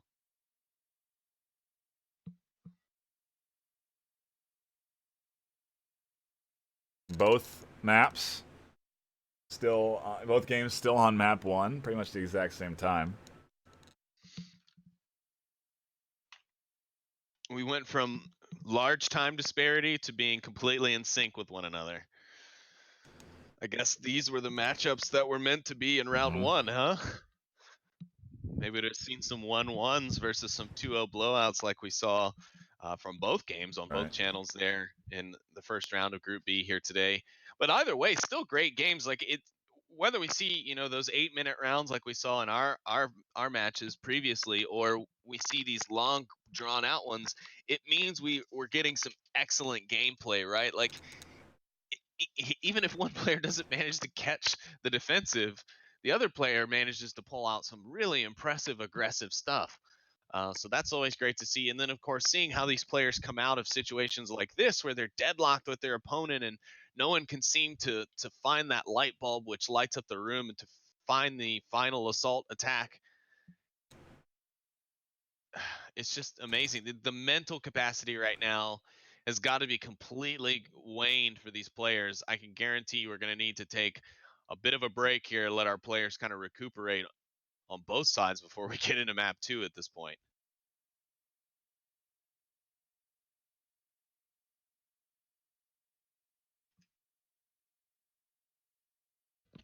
Tower, this is Hercules.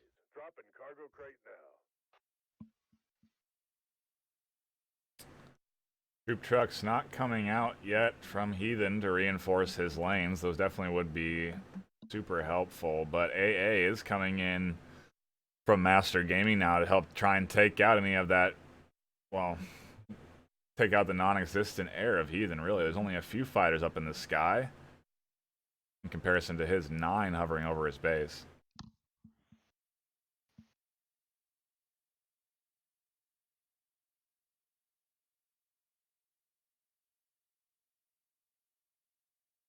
Yeah, it looks like Heathen is still focusing his full attack focus on the north side. He's got troops, enough troops coming out of the main base itself, production to kind of hold down the south lane right now. He's also managed to put 1 fighter on a continuous strafe over that lane so that it keeps the blue forces back as well. So that'll hold that off. And it seems like Nat from here, he's just going to focus on trying to get through that northern gate.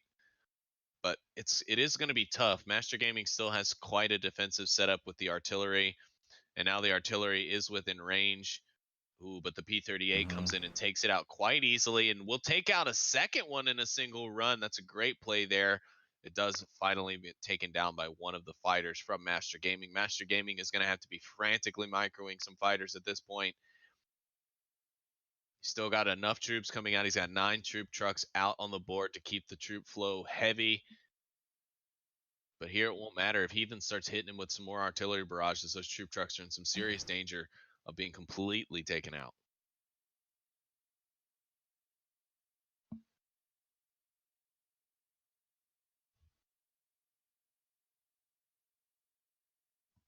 With how effective those artillery strikes were, I'm surprised we're not seeing any more here from Heathen. And as I say that, here comes one more.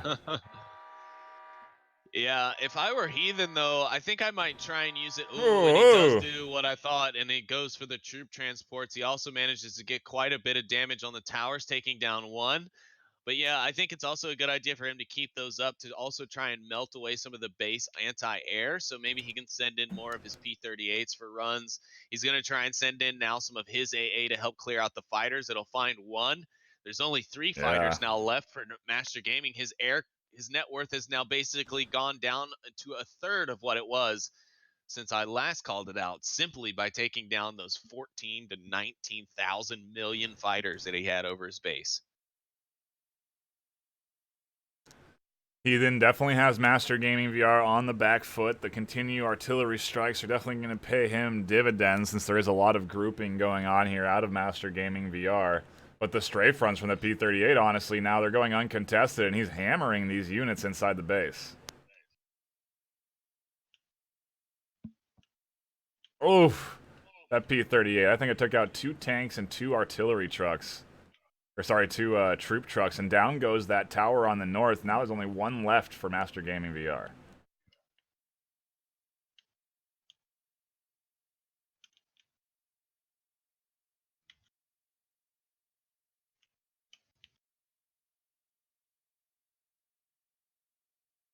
Here comes the push. The north push coming in, 2 tanks. After that P-38 strafes in and caught a couple out there here. And now he's answering back, doing damage onto Master Gaming VR's base. Here come 2 tanks just out of the factory in time to reinforce. The troop truck's going down. Wow. So now the troop advantage should be starting to swing heavily into the favor of Heathen as his troop planes keep dropping in units. 42 minutes on the clock, and now with only 1 turret left, Master Gaming VR is really on the back foot. 3 fighters, and he's invested in 4 tanks. Yeah, those 4 tanks, though, are going to be what saved his bacon here. His base really didn't end up taking any damage because the troops coming out managed to intercept it just in time. And his strafing runs here from the fighters are now kind of set up in key positions, with Heathen having no more armor to back it up. Unfortunately, his push in the north is dead, and we go back to what appears to be a deadlock. Heathen now kind of on the back foot in the way of troops. Now he's actually got control of the south more than the north, so if he could focus there, now he needs to flip and focus entirely on the other side of the map, which is crazy, but well, that's what he needs. He also should go ahead and pull that fighter up a bit, maybe help it strafe further in the southern lane, help keep those blue forces back, because right now Master Gaming isn't quite paying attention to the south because he was so locked in on the north. The AA on the side of Heathen goes down on the north, so that won't help him at all. And Master Gaming is back okay. I mean, some artillery strikes are definitely still going to probably hurt him, which would be a good call from Heathen at this point to help clear out some of those defensive units and let what infantry that does make it through do whatever damage it can. I think he's instead invested in those P-38s. He's got 2 out on the field. Tons of troop transports still dropping in, a total of only of 5 now, so he's added 1 more down there. And yeah, he's just trying to win the game of attrition, slowly and surely have his troops push up with their advantage in numbers and whittle down the defenses of Master Gaming VR. We'll see how well this works, as he's now also started to amass a bit of an army in the center here. 4 tanks and an artillery truck ready to move. Yeah, I just noticed that myself. I hadn't noticed that up until now. Of course, he is still sticking with the, well, it's the only tanks he has really, because the only other armor he has is artillery. But I was going to say he invested in the lighter tanks, which are, of course, more maneuverable, so nothing wrong with that per se. But if he moved those to the south, he could make a little bit more headway a little bit quicker, I think. But he is, in fact, just staging. He's got a few of those pushing up, but he is going to keep a couple of them back towards the center to bring in for support in case. But a lot of support now being brought out on the side of Master Gaming from his factories. A nice artillery strike here from the base of Heathen would be a good investment, I believe. Could hit a lot of those defensive units, which really need to be taken out right now as this push comes to a head.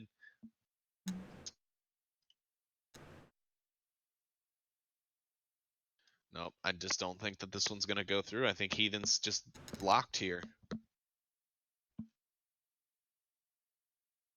T-38s are sitting back at his base, getting no use back there. Maybe he's too afraid to send him up with all these fighters that are out in the sky.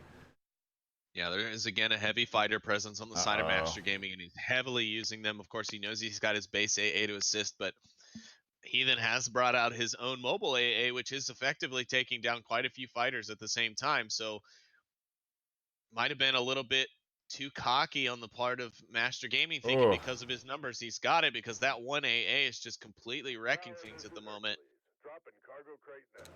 However, now the micros come out and the tank's going to focus on the AA unit. Will the two mini tanks? Yes, they do. They are able to stop it. So once again, Master Gaming's Air Force is under threat by a singular AA unit. And one P-38 from the side of Heathen goes down, and that is it. His high tier planes are gone. 0 fighters on the board at this time.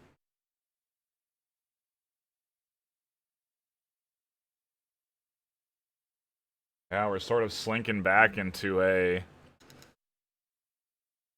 long played out match. He's allowing Master Gaming VR the opportunity to reinforce his troops, to bring out more troop trucks. He's going to start to have lane presence again. He's got artillery units there. His fighter army's up to 7. It does look like on Master League 1 that the first map is done.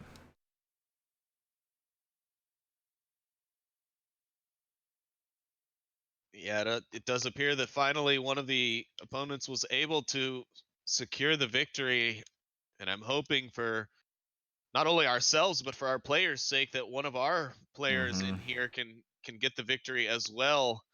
Everybody take a quick breather, get some water, get some snacks maybe, because man, this has got to be tough mentally. I mean, how many times can you react to an offensive push or to a defensive pushback without just completely getting fried? Like I honestly, I've surprised one of these guys has just said, you know what, here's the flag, I'm done, let's go on to the next one. I secede.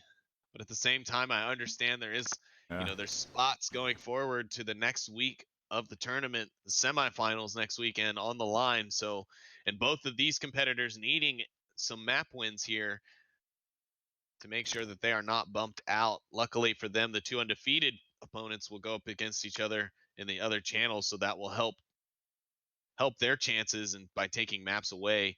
But yeah, right now, still the turtling defense of Master Gaming just holding strong.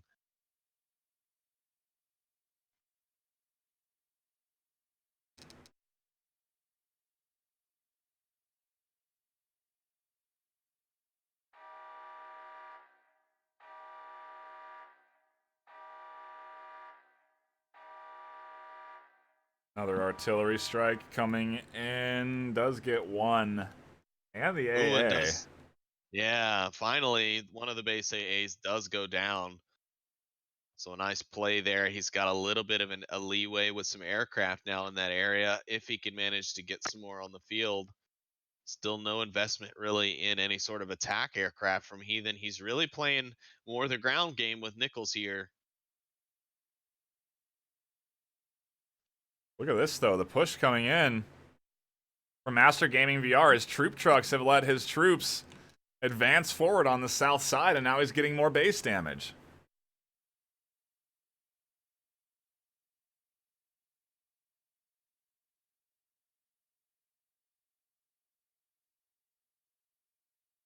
Is he gonna answer this? Heathen's doing nothing to respond to these troops.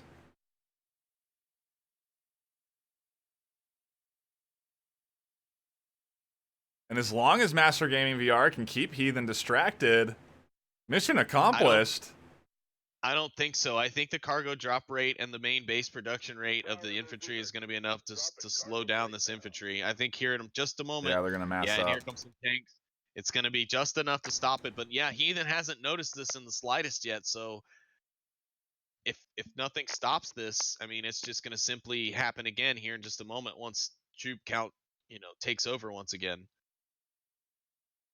Yeah, look at those cargo planes. I mean, they're just dumping paratroopers. They're at up to 81, and it was down to like almost nothing a moment ago.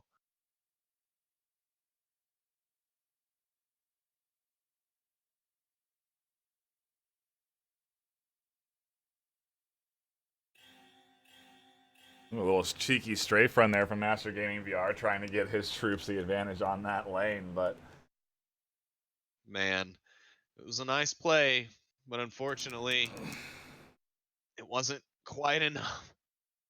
You know, it's amazing to me too that Master Gaming hasn't tried to use his V2 rocket at all either in this map. We've seen Heathen use his base specialty a couple of times now, but Master Gaming not once. I know the V2 requires a little bit more precision than the American artillery strike, but it could prove to be a viable weapon. I mean, if Master Gaming would have seen that, you know, that push happening, he could have maybe sent a V2 rocket in there to help clear out some of those infantry and let his guys be able to deal more damage directly to the base, possibly even end this thing.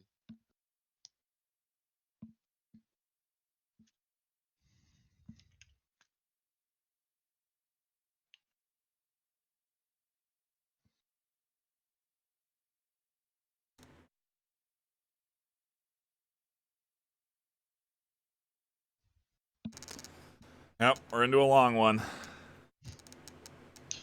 I'm gonna invest. I'm gonna invest in a recliner for next season for these long ones, so I can just get lit nice and cozy while I sit here and fly around.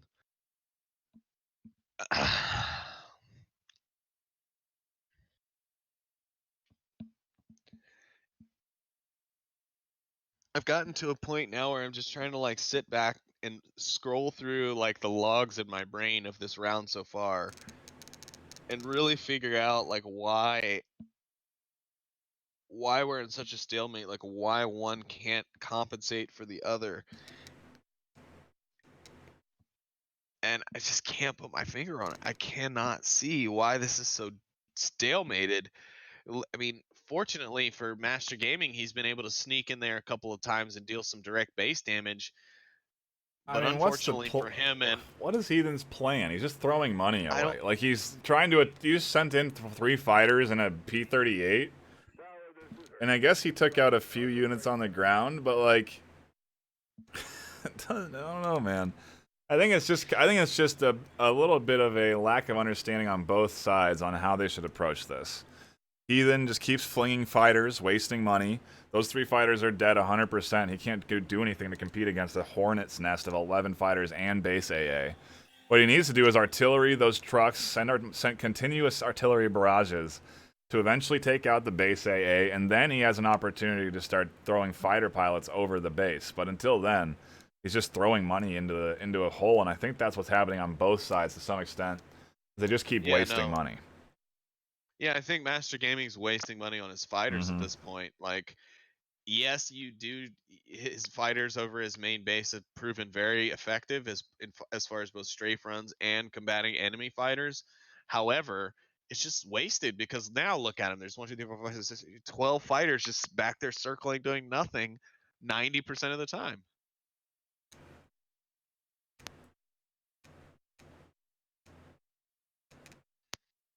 I think having 2 opponents, both with a very micromanaged, heavy play style, is. I'm pretty sure I said this at the beginning of the round, but I'm not even sure because it's been so long ago. That this would lead to a long battle because it's going to require such huge attention spans and so much focus, and I think we're seeing that right now. But I think you're right that it does play into the fact that both players are also kind of throwing money away at the same time. Here comes another artillery barrage. That one I'm sure focused on, yes, right at those troop trucks. Probably get some base AA damage as well. It will, yeah, base AA now on fire. Completely destroyed, maybe? Yes.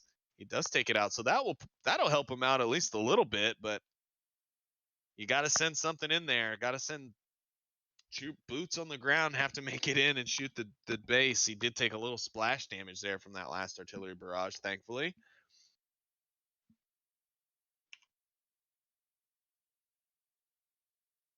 Also lost a few fighters. Yeah, well, he's still got 11, so I think he'll be okay. Yeah. 12 now. He bought him back.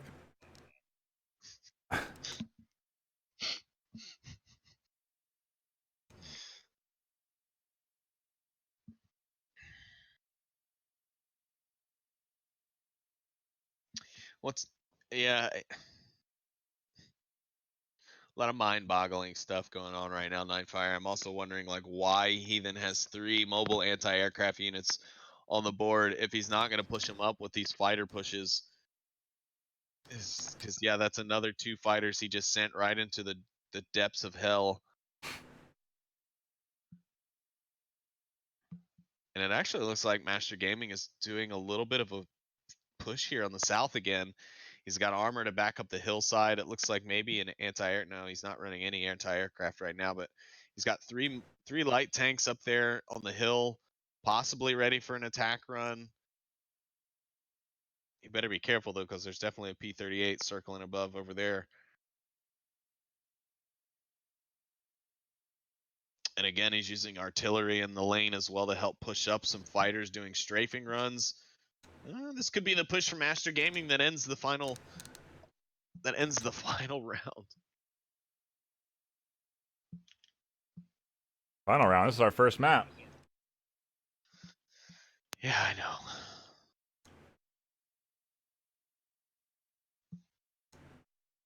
I don't know. We might have to bow out on the coverage at some point in this series. I don't know if we'll be covering that last series, to be honest with you. At least that's where my thoughts are going right now, just because of how long the Group B has been. Both group first set and the second set now having a bunch of long matches. Well, we scheduled 2-hour slots for each game, so yeah. Technically, this first map is within the estimated 1-hour slot, though it is coming up on 1 hour at this point. But we can't break away from the series, NightFiree, if we don't have definitive qualifiers for the semis. So we can do whatever we want, really. I think there's only about 6 people hanging out and watching right now, so I don't think it'll be a terrible detriment to not have the full coverage. But yes, we'll see what happens. Well, with our other match, depending on how it goes, we'll have a definitive qualifier from that side of the field. If one of our 2 opponents is able to 2-0 the other, they will secure their way to the semifinals no matter what. But if they 1v1, if they 1-1 it, then it'll really depend on the outcome of this game and further factors. So yeah, we'll have to see. But I think if we do have 2 definitive qualifiers for the semifinals, round 3 will just not really be necessary. However, we'll have to see how that goes and see how long these matches take, because I really thought Master Shadow was pushed, or Master Gaming was up to something on the south push, and it's really just kind of fizzled out, and the infantry has been able to just slowly stop everything that's going on. But I also just noticed Heathen building up this light tank squadron up here in the north. Maybe he's ready to finally make some attack, but is he waiting for an artillery barrage? Because there's quite a lot of defense out there, and they are ready to attack. Oh yeah, something's going on. He's brought AA over and everything.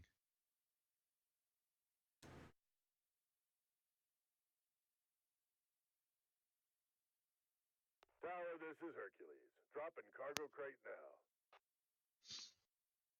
now. The match has been going on so long, we've now had 18 cargo drops. NightFiree. Insane.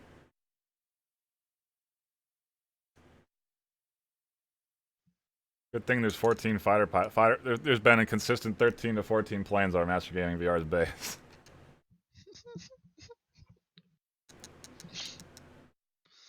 They have not gone out of the base for 15 minutes.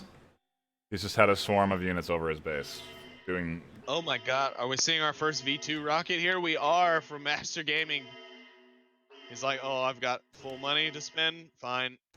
Oh, and it doesn't do any good. He then is able to pull away all of his troops in time.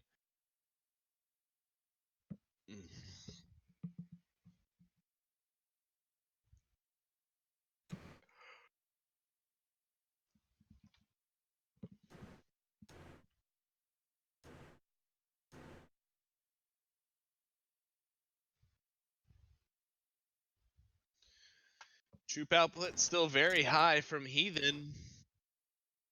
Though unfortunately it's not managing to get much of anywhere because of the constant strafe runs by just a couple of aircraft from Master Gaming, thereby proving even more that his 14 fighters on the board are completely unnecessary.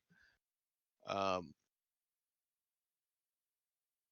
yeah, I mean, troop numbers really just aren't making that much of a dent right now. Master Gaming is back down to only 4 troop transports and is managing to keep up. He's also heavily invested in artillery on this side of the defense, so it's keeping a majority of the infantry back before it even gets to the gates. I mean, both have countered each other well, but I honestly think it's like it's got to be mental fatigue at this point. I can't imagine either of these players are thinking very clearly. Yeah. I mean, hell, I'm hardly thinking very clearly watching this at this point. The only thing I know is that Master Gaming has too many planes and that Heathen has not built the right attacks when he has gone for it. They just fizzle out before they start getting anywhere, Why unfortunately. isn't Heathen just going all ground troops and focusing on This, all tanks? And like, why does he keep investing in planes and P-38s? Like, those are worthless. He can focus all tanks and completely avoid 11 units of Master Gaming VR and just win.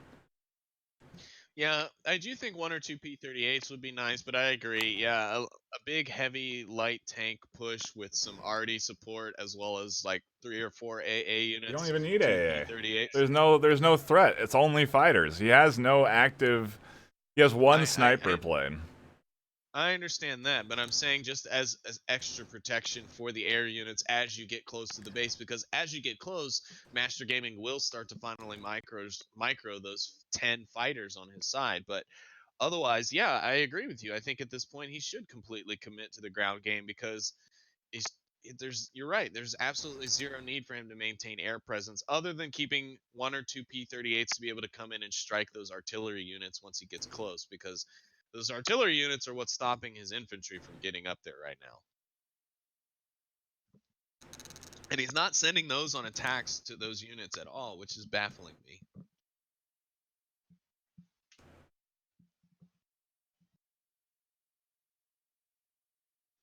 Tower, this is Hercules. Dropping cargo crate now.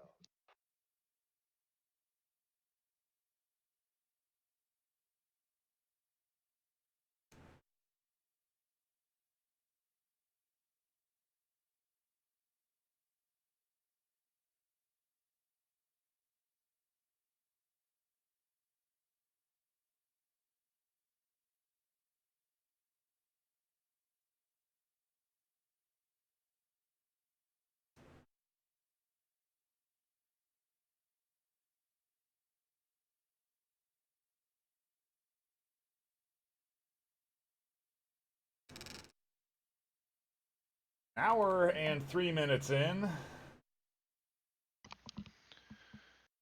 So waiting for something to happen. Tanks coming out.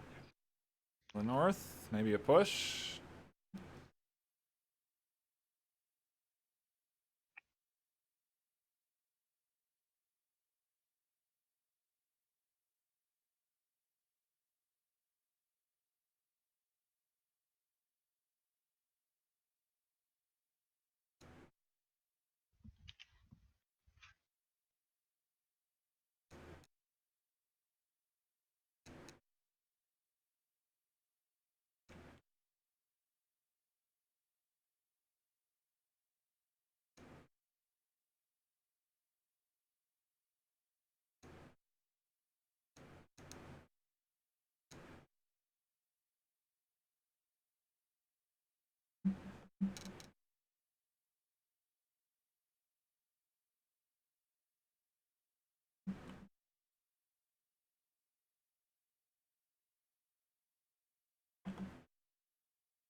Looks like Heathen's trying to do a fighter v fighter operation here. Yeah, things are definitely heating up in the skies here as Heathen's invested up to 10 fighters. Now, I think, It's I like mean, they forgot what the game was, and everybody's just making fighters and fighting and trying to win air superiority and then do nothing with it. Like, I don't understand. yeah, what's the purpose of regaining control of the air is the question. Right. Why has Master Gaming wanted 17,000 fighters in his possession at all time? You know what I mean? Like these questions of why come out at this point. And, you know, why has Master Gaming now built up such an impressive number of armor units?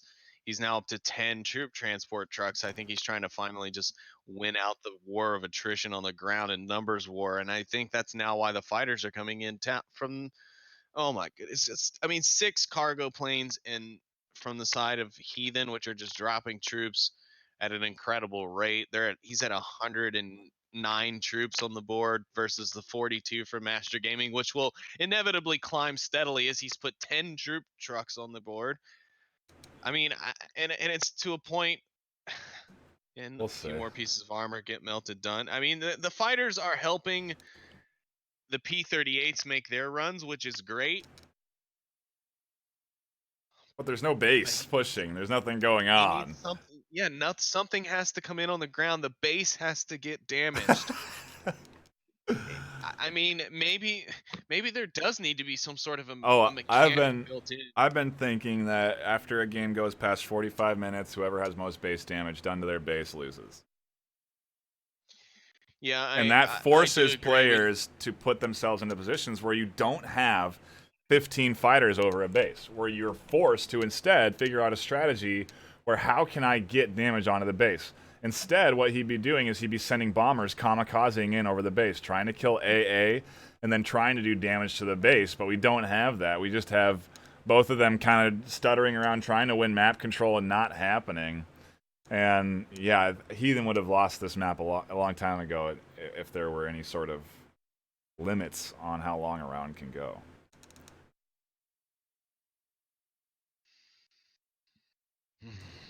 I don't know. Heathen could make his push through here. I don't know. Master Gaming's now utilizing 16 fighters to do strafing runs, however, so those troops are going to die pretty quick. All of the fighters are coming in from Heathen to counter. Maybe he'll finally get an advantage here at the door. It's possible. The support troops are slowly trickling in and filling in the ranks as they die, but if Heathen doesn't get more fighter support in there, finish off those last remaining, the strafing runs are going to kill it. Here comes an artillery barrage. That'll help clean up a couple more. As well as some troop trucks maybe, but it won't take out the couple of tanks that they need to. Oh, this is it. This could be Heathen it, really please. needs to put the pedal onto the gas. He needs P-38s over the base. He needs fighters over the base of Master Gaming VR. He needs to continue this presence that he has over there. He cannot have anything tucked back. I've never wanted to root for someone as a caster before, but go Heathen. Like, just go. Just go, my friend. Take those tanks in the center and move them up right now, Heathen. You move them right now, sir. Oh, NightFiree, what? Giving him opportunities. Yeah. 4 fighters on the board now. It's going to be another... Oh, there's 5. He's going to keep spawning them. There'll be 9 to 10 fighters flying over the base. Then Heathen's going to have trouble pushing the fighters into the base, surprisingly enough, because there's going to be all the fighters there. So the P-38's on attack. Yeah, and now he's where he needs to be. He's got the fighters over the base. He's got the P-38 hitting anything there. His troops are starting to push in now. He may finally be able to get some damage on the Master Gaming VR and take this round. There's nothing in the base of Master Gaming VR right now. He is finally pushing those tanks in that I've been asking. Well, he's pushing one in. Here comes the second one now. Oh my goodness, here we go, ladies and gentlemen. We may finally have our victor. His base is now taking direct damage from troops. Tanks are rolling in to provide support. Master Gaming's base is now pretty much under direct attack with little to no defense. He's now down to underneath the base health of Heathen and melting quickly. Nothing that he can do about it now. Finally, There folks, it at is. 1 hour and 10 minutes, we have I a wish it map was 1 1 minute. winner. Heathen takes Master Gaming VR for map 1 of round 2 of round robin group Woo! B. Wow, thank you, ladies and gentlemen, for sticking it out with us through that map. That was intense. Whew. Hopefully our next map isn't like that. Yeah. That's all I can say. Yeah, well, Sheesh. we'll see. The second map for the second series is 15 minutes in now, and I think we're probably going to have to take a 10-minute break or something after that. We'll check with both players and see what they want to do.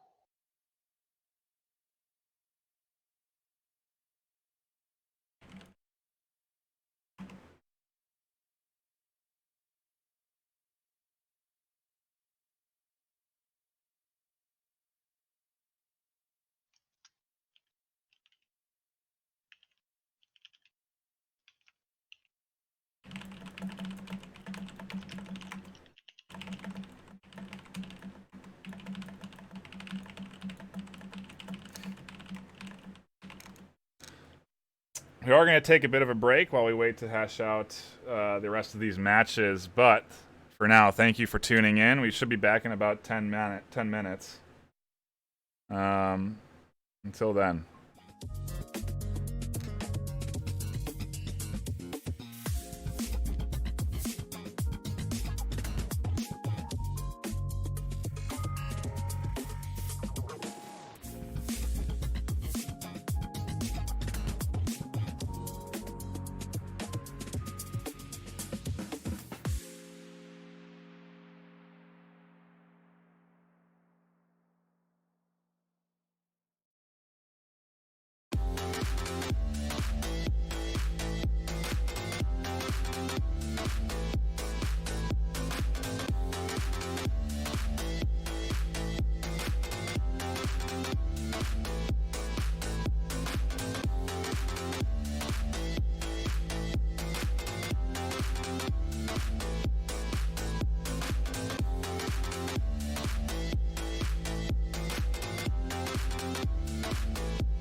Welcome back, everybody. We have another aerial versus aerial matchup. Hopefully it's not an hour and 5 minutes, and we're going to start it up because we've been waiting far too long while we've been playing video games today. But thank you kindly for joining us. We do appreciate you hanging out. We are going to be diving into our second map of the day. It is Master Shadow versus Heathen, or sorry, Master Gaming versus Heathen, and it is going to be another aerial versus aerial battle. We can only pray that it doesn't end up like the last one. Oh, and praying. I am. Yes, we're here on Maginot, the map with the 4 bridges. And these bridges in central cargo drop area of the map between the 2 ravines typically tend to be the high action points of these battle locations. So we'll hope that someone gains control fairly quickly and is ready to take on the assault quite fast. However, I'm a little leery after watching these 2 aerial forces go at each other like they did on the last map. This is kind of also NightFiree where I wish that you could control, the few squads of infantry, so you could actually, instead of sending them on just these 2 paved roads, you could send a few through that northern middle bridge section, which is completely ignored by the AI troops. Yeah, I think the way to do that is you have to put troop trucks out over there to take advantage of that pathing. Otherwise, you're right, they will always go and path onto that hill.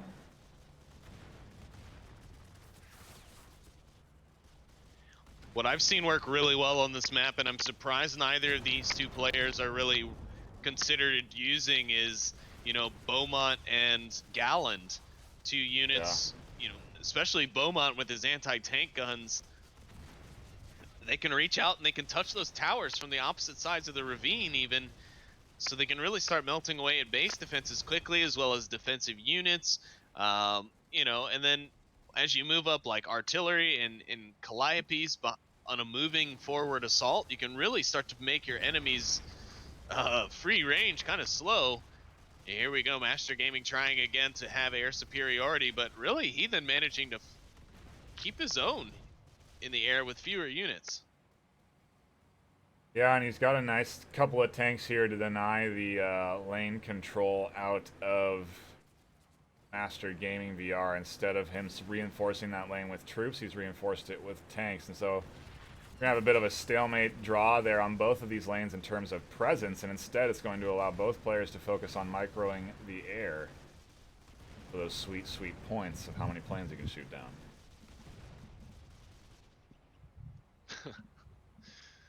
That's what wins games, NightFiree. It does. Shooting down the most planes. They know in fact. Master Game VR has a strategy and he's sticking to it. A total of 6 planes now swarming around his base. Probably going to go for a total of 12 to 13 before he starts anything else.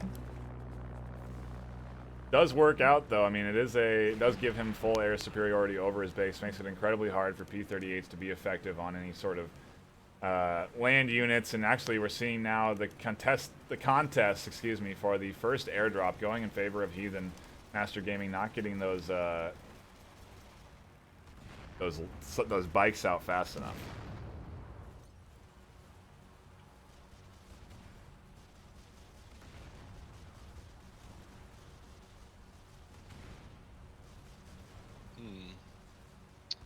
Heathen's tanks might be in a bit of trouble here as the infantry units are finally shaved off, and so the infantry that were not attacking, never mind, strafing runs.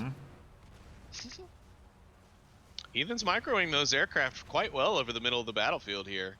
However, he has kind of failed to acknowledge the hillside where Master Gaming is starting to put a bit of armor up, and it does look like Master Gaming's changed a bit of his habits. He is putting more ground units on in places of pressure. So I hope we're not going to get locked into the same thing, but the number of aircraft that he has still worries me, Nightfire. I mean, how he likes to play. He likes to have that swarm over his base to ensure the safety of it. Artillery strikes are the man's best friend in this situation, though. And we'll see if Heathen remembers that the artillery strikes are what won him that map last time. I mean, he gained the advantage with that first artillery with one artillery strike. And then it took him about another 20 minutes to realize that that was the way to go, and he effectively continued to barrage and win the match. We'll see now if he uses artillery strikes again to help him gain an advantage. All right, so I'm going to go ahead and call it right now. The north side of the map, the hill side of the map, is going to be Heathen's weak spot. Just like in the other maps where he had those lanes where he would get attacked and not know it, that's going to be it, because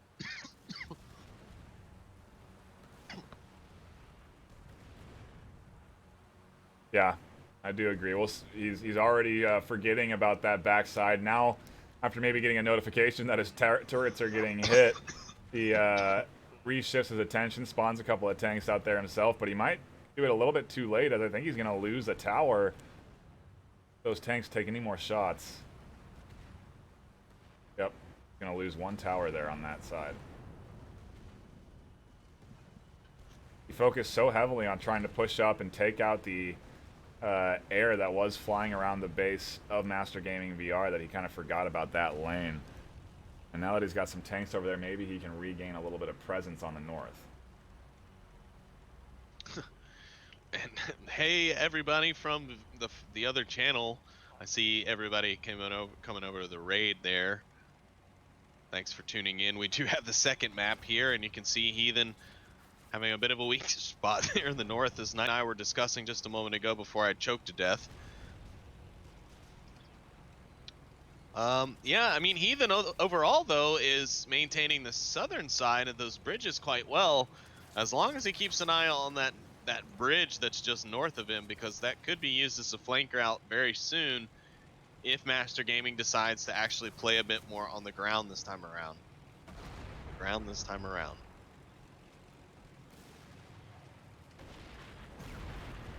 It just evolved into madness after that hour and 10-minute match, honestly. And my brain did go a bit mushy in that last one. I mean, there was only so much we could say. There was only so many times we could repeat how many planes does Master Gaming need. You know, things of that nature. Though he has toned it down a bit in this match, and he does seem a bit more focused on ground attacking this time rather than just letting planes circle up in the air for no reason. He's also invested a bit more in his mid-tier planes, his direct attack planes. So that's good to see. He didn't utilize those very much at all in the last. He would have like maybe one out on the board here or there. He brought his bombers out once or twice, really, not really much at all. So I'm interested to see how he'll change his meta, if it'll change at all for this map, or if he'll try and play out the same strategies. He is using the fighters for more effective strafing runs to deal with the troops from Heathen, which is good to see. He's also controlling the infantry game with 3 troop trucks versus the 2 on the side of Heathen as well. So we'll have to see, but I think Heathen's putting up a better game in the south at the moment. Bit of a aerial battle here as Master reinforces the north side just a little bit too late, and Heathen pulls back from that potential aerial battle. Lets some AA do the work as he shifts that ground AA over here to try and deal with the fighters that have moved. He needs to shift his fighters down to the south, cover the bridge, because there's too much infantry coming directly through those lanes. He can thin them quite quickly with the fighters, and I think he should do that sooner than later. I think the problem is he doesn't have much presence down in the south in the air. The fighters there could definitely be trouble with anti-air supporting him. If he moved those 2 artillery units from outside the base to the ridge line across from where those tanks are sitting, he could also possibly hit any AA units that Heathen might be able to send around. So instead of more protecting his base, which he's doing now because the infantry's getting close, he should send the arty out to help take away some of the armor support that they have as backup and some of the AA across the river, because that's going to end up being the downfall here of Master Gaming if he turtles up too much. He's focused a lot. I mean, he's microing a lot more, which is nice. It's refreshing to see from the last map, and maybe he just got burned out on it after an hour long of play, but right now I think it's just a little bit of mismanagement of resources.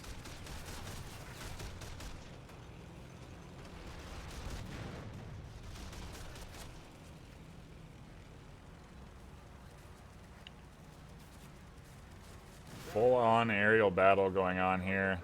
A lot of microing between Heathen and Master, trying to draw those planes back into his base AA, but Heathen able to pull them out just in time.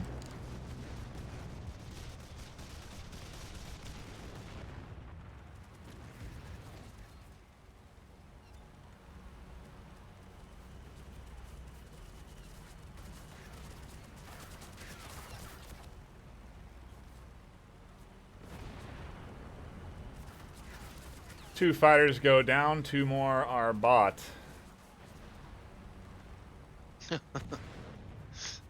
But I think that gives Heathen the advantage because, as we all know, the amount of planes you shoot down determines who's the winner in these matchups. It's Dog Fighting Sim 2019. Final Assault DCS. Does look like that aerial fight did go in the favor of Heathen, though, with some ground AAs supporting him and reinforcing.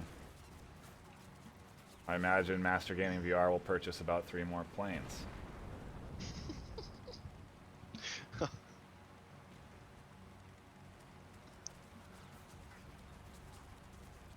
Just one for now. He's running out of money. We're giving him too much sass. He is his strategy definitely does pay off, and it's just that hour and 10-minute match. Oof, boy. It was brutal, and I'm sure it was brutal for the players too. So we do have to give a break to them as well on that front. As it just as exhausting it is for us to talk about the match for an hour. You know, these guys are having to think about it and manage this stuff with actual consequence. For NightFiree and I, it doesn't matter which one of these guys wins or loses, right? But you know, these guys have earned the right to be here. So obviously they're at the top of their game here when it comes to the competitive side of real-time strategy, you know, VR competitive gaming. So we really got to give them a break. I think they just got deadlocked in something, and after a while they lost focus. Maybe their brain started to turn to mush like ours did, but I'm just hoping that we don't see that develop here. As we do see a bit more aggression, though, on the side of Heathen, as we see him kind of going for a straight-on assault. I'm still confused as to why he's not pushing the armor in with it just to help break down the defenses a little early while keeping up the troop count. But either way, it seems to be going at a more aggressive pace this time around.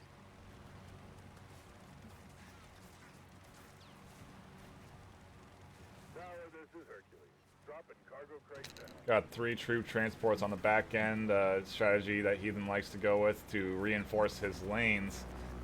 No troop, only 3 troop trucks for him in comparison to the 6 of Master Gaming VR. Those planes obviously acting as troop trucks themselves, and the troop count is in favor heavily towards Heathen, about 90 to 40.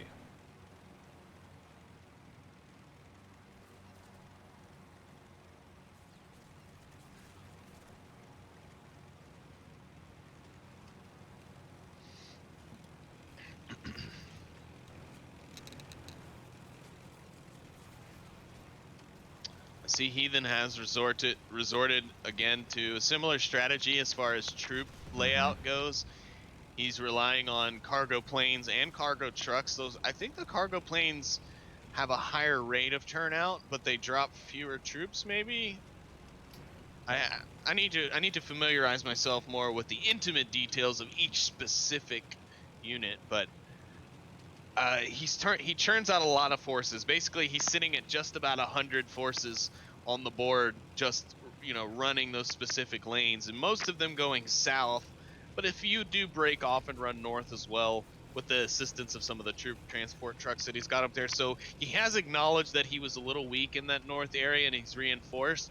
And that's going to allow him to put that focus here on the south and central part of the map, which he's now got 4 anti-aircraft trucks sitting there, moving across. He's trying to melt down the number of fighters that Master Gaming's currently got, and at 8, he's not far off. Finally moving up those ground units a little bit. The AA on the other side of the bridge now, along with some tanks, and maybe he can help reinforce this lane just a bit. An artillery strike also could be timely if it can hit the right units. Ooh, and a really good move. Will it hit any planes? It does catch one plane. 2 planes go down. 3, actually, so not a bad artillery strike, and the anti-air is dead. So he's actually got a real weak air presence now on this side. We'll see if Heathen recognizes that and is able to take control and advantage of that. Now the base artillery are starting to take shots onto the pushed up anti-aircraft and light tanks of Heathen. However, Heathen's going to go ahead and micro the anti-air out. That's a smart play as the armor gets a bit aggressive and helps to fend off the imminent assault from Heathen. Master Gaming's doing well to fend off this assault, but is there more he could be doing is what I ask myself. His fighters are still going unused. I still feel like he could be putting more of a strafing run presence on those lanes at the bridges with the fighters. I mean, it's going to be tough with 3 anti-aircraft there in the center. I do have to acknowledge that, but he could at least run them to at the point to where the troops are engaging at right now. You know what I mean? Like, keep them out of the range, but still keep troops from being able to push through or even take down your own. Tower, this is Hercules. Dropping cargo crate now. Taking stock of everything on the board. It looks like we're just in this stalemate here on the south with these troop lanes. Basically, although the troop advantage was in favor of Heathen, it isn't now anymore. On that lane, it never got utilized because one artillery tank was able to take out all of those troops. Because the way they grouped, it would just mass kill them. Here comes another artillery strike. Ooh, this is interesting. Oh, Master Gaming's trying to move the troop trucks out, but he kind of moved them right into the firing zone. Oh, a ton of planes going down at the same time, too, because these P-38s are out here, and the P-38's doing some work on those ground troops. Here comes the push, maybe, from Heathen as tanks start to come in and cross the bridge. AA there reinforcing these fighters in the middle, so he's definitely winning that overall fighter battle. Literally all but one of Master Gaming's troop trucks have been taken down now. This could be the start of the nail in the coffin for him. Is, like you said, yeah, Heathen starting to get aggressive with his support vehicles. He's got a few tanks pushed up. He's got a few anti-aircraft to help keep the buzzes of fighters off. He's already managed to take down one piece of the base AA, which is nice. He's got another piece which will kind of hinder him for a while. But he does have a few light tanks sitting off on the very south cargo drop that he's not utilizing. One does look like it's on its last leg, to be fair, but otherwise he's got some units that he could be bringing in to really help put pressure on this. He's got definite superiority of troops now. He needs to put pressure on the ground and really help finish this off. The P-38s could come in and maybe really do some damage, take some runs on that artillery. That would be nice. Yeah, here he goes. He's taking out the artillery now, and there it goes.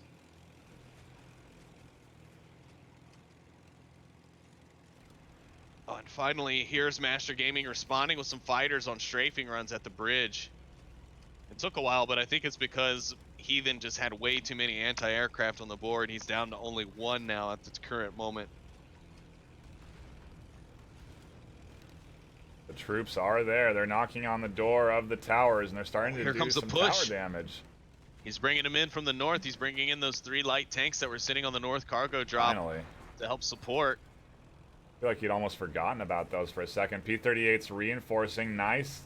Hitting some units as the other lane pushes. So the fighters focused on strafing instead of dealing with this P-38 that's wrecking these tank units right now in the base of Master Gaming.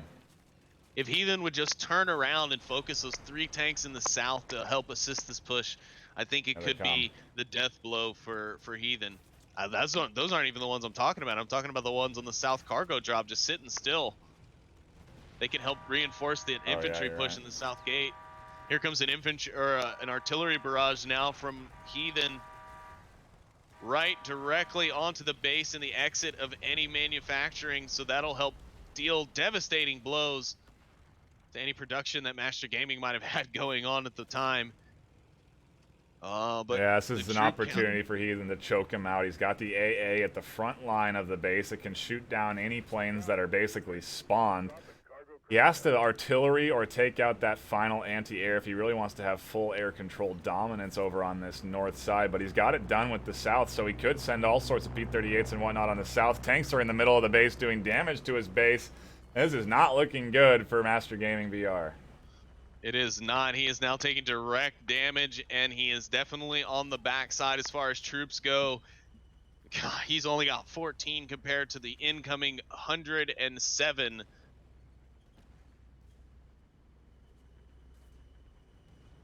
And it's just a matter of time at this point. Heathen, Heathen just turned around and used those 3 tanks for God's sakes. It's just, they're just wasted. I see 6 on his count, but it's like, well, it's really only 3 because he's not using. It's like you're spawning more, but you've got 3 perfectly good ones sitting right there. Anyways, enough of that. It's keeping your, it's what you're talking about. It's that tunnel vision that happens to a lot of players where you just focus on one lane or one set of units and you forget about everything that's spread across the board. And if you can take advantage of everything that's spread across the board, you can really separate yourself from some of these players that are in the top 10. I think you see Brad do a great job of managing across the entire map his troops, and I'm looking forward to seeing these final tier matchups. You know, the finales, the Group A finalists and Group B finalists facing off against each other, because then we're going to see some real interesting strategy. Oh, absolutely. It was really impressive to see how Bradley managed to use air troops even against ground units. You know, ground divisions where buying tanks is much cheaper.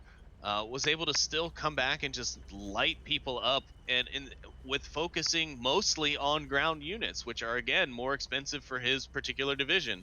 So it was impressive to watch. But yeah, I'm also going to be excited to see how the semifinals and finals play out for these groups, as we do close in on that $1,000 prize pool here for the Final Assault VR Master League.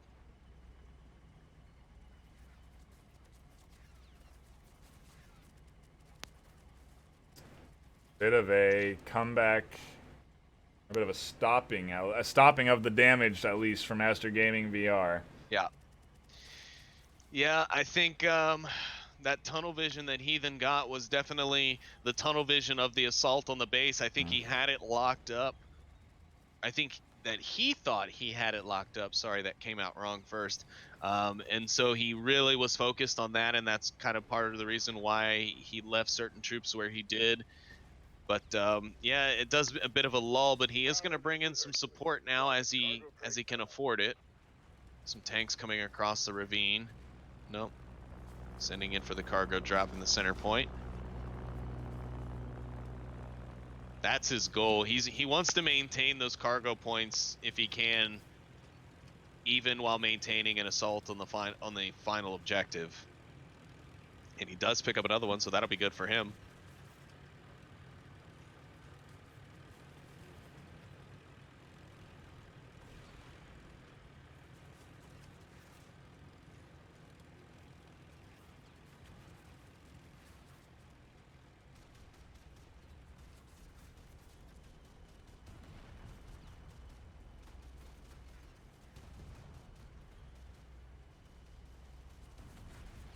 There. He's finally grabbed the tanks.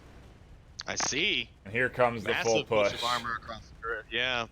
Now he better take. I hope he's got a P-38 to go in and take care of that base artillery, because otherwise that thing is going to do some heavy damage before he gets to the gates, especially if he's not microing these tank troops enough. Oh, there it goes. It looks like he has targeted. Yeah, the base artillery already now taken down with that P-38. He does lose his P-38 in the process, but it should be enough to get his armor through the door and hopefully begin another final push in. And here comes another artillery barrage. He's got 4 tanks sitting at that bridge there. He hasn't moved in. But he is focused on the attack. The artillery, pretty effective, doing some serious damage there to the enemy, allowing his tanks to push in. And now they have control of the center. That's it, and direct base damage is being done. Again, tanks and infantry both targeting now. Tanks rolling out of the production line for Master Gaming, but will it be enough to stop everything? I don't know if it will be this time. However, yeah, Heathen better get these armored troops in as quickly as he possibly can, because they're going to need to support Master Gaming now, taking more substantial damage. He's down to about 50%, now about 45%. Could be any moment now if he does not stop this bleeding. The fighters are doing what they can on their strafing runs, and it's doing effective jobs on the infantry, but it's not enough to quite take out the armor quickly, and more armor is going to be rolling in now. Master Gaming, oh, is he going to be able to stop this or not? No, he's not. There's too many tanks here, too many troops. They're at the front door. They're knocking out his base, and it looks like Heathen is going to take 2 maps away from Master Gaming VR. Wow. Shown greater inefficiencies than I would have thought possible. How did you And in half the time of the first map, Heathen's aggression pays off for him here. As again, NightFiree says he takes 2 maps away from Master Gaming VR, who we must say did play some impeccable games. He stopped an initial attack here on the second map from happening and almost came back, but then Heathen cinched the final straws, if you will, and took it away. But man, impressive gameplay from both of those 2 players, and that'll do it for round 2 of Group B. I guess we'll take a short break while we organize all the players, and we'll be back to you folks shortly. Thank you so much for tuning in with us. Thank you to the other channel for bringing over the viewers with you. But we'll be breaking things up again as we go into round 3. Maybe we'll do some discussion about what's going to be decided here in round 3, as that 2-0 victory will definitely shake things up on our leaderboard on the challenge site. We'll be right back with more VRML action. Don't go anywhere.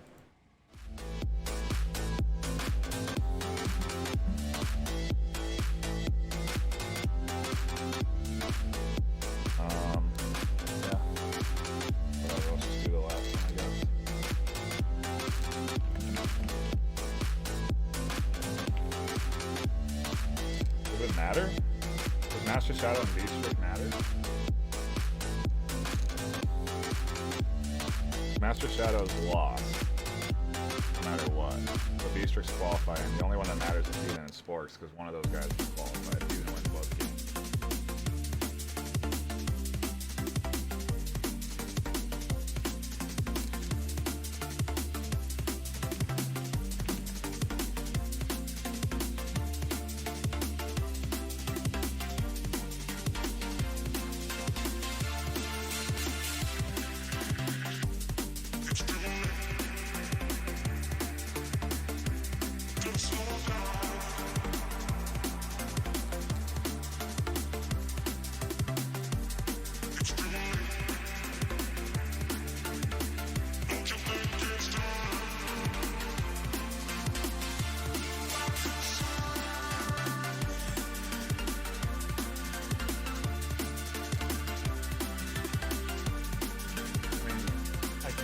I guess.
And we are back with more Final Assault VRML action. We are going to be bringing you Not Sporks versus Heathen, the final 2 games of the day.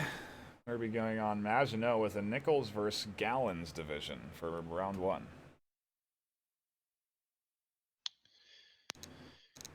Yep. Basically, I believe it's Air Not versus... Sporks. Yeah.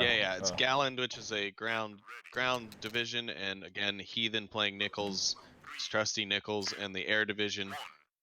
We're back on the same map we just finished up on in the last series, so that'll be familiar to the viewers who were just tuned in with us. But Sporks here basically has to lose both of these maps in order to be disqualified from the semifinals right now. He and I'm sorry, who was the other player, NightFiree? My mind's blanking. Beastrick. Yes, he and Beastrick have both effectively won 3 maps apiece, putting them in first and second place at the moment. He then did make a comeback here on the last set with 2 map wins himself. So if he can manage to pull off 2 wins here, he might be able to pull an upset depending on the outcome of the other game. But a lot is still to be determined, basically. So we will be bringing the round 3 action here. But I am honestly thinking that Not Sporks will have the advantage here, as the ground troops cost will prove to be just a bit more effective. Though already out of the gate, he's bought into the more expensive fighter in order to just strafe the bridge. Air control can be important for Not Sporks because he does have those bombers he's gonna have as to a tool. maintain some. Yeah, he's gonna have to maintain some sort of counter, because it is an effective way of just kind of auto defending a bridge without the use of infantry, help support them without needing more of them all the time. Or when your infantry is all dead and you're waiting on that next wave to come through, it's a good way to kind of supplement that. But what I'm scared of is that Not Sporks is not feeding any troops. Like, he's not got any troop trucks out right now. And I feel like he should invest in quite a few of those initially so he can just fill those lanes with as many troops as he possibly can. While he pulls out the armor, but his focus seems to be elsewhere. But I think he has won 3 maps today, and I won't question his motives right now. He's going for he already got his tier 4 upgrade, so he's going to be bringing in some anti-tanks right now. And here's the first one. It's got long range, should be able to shoot across that bridge at those tanks and the artillery, really, that's causing issues for that lane. And so it's going to be a trouble for Heathen as he does realize that and starts to move his units away from that firing line of the anti-tank.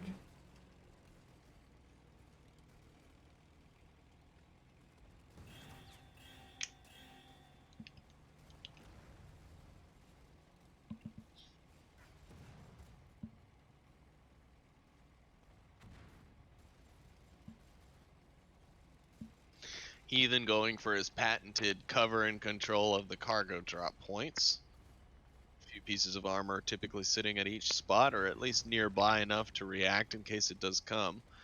He has built up a little bit of a fighter wing there, ready to do some strafing runs or help on his final push at the end like we saw in the last round.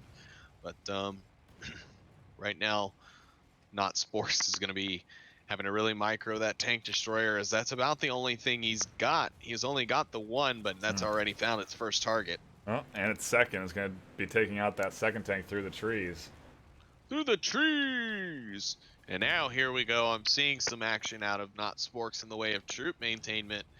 He's got 4 troop trucks on the board now, plus one, I think it's the Rocketeer truck. Yeah, the bazooka truck. Tower, this is Hercules. Drop It's going to take that guy a little bit of time to be effective, though. He's got a long walk ahead of him. Yeah. Yeah, those guys, poor guys. He'll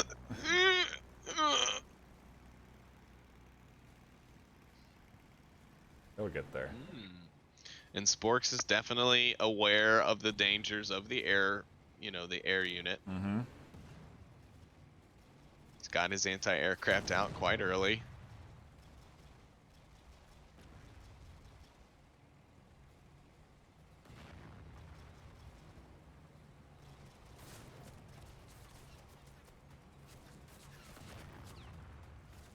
Little micro going on here where Heathen's trying to draw these fighter planes over to the top of his AA and into this group that he has, and he's managed to take a few fighter planes down from Snot Sporks. I was gonna say, it seems to be working too.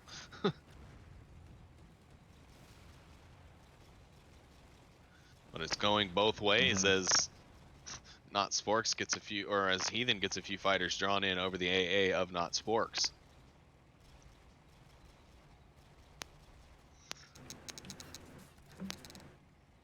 Uh-oh. Heathen. Heathen, if you take one thing away from today, I want you to turn around and check both entrances to your base, north and south, every about minute and a half, okay? Because that right now is your biggest weakness. Because Not Sporks has got infantry just strolling up right to the towers. And they're just melting them. They've already got one down. I don't know if he's not getting any notifications at this point. I think he's too distracted with the micro that's going on over on that other side.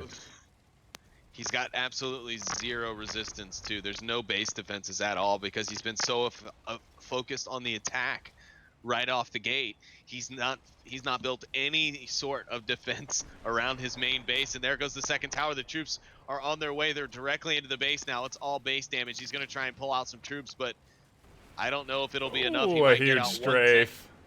Oh man, that's lucky for him. There's more tanks. There's plenty more troops behind him though.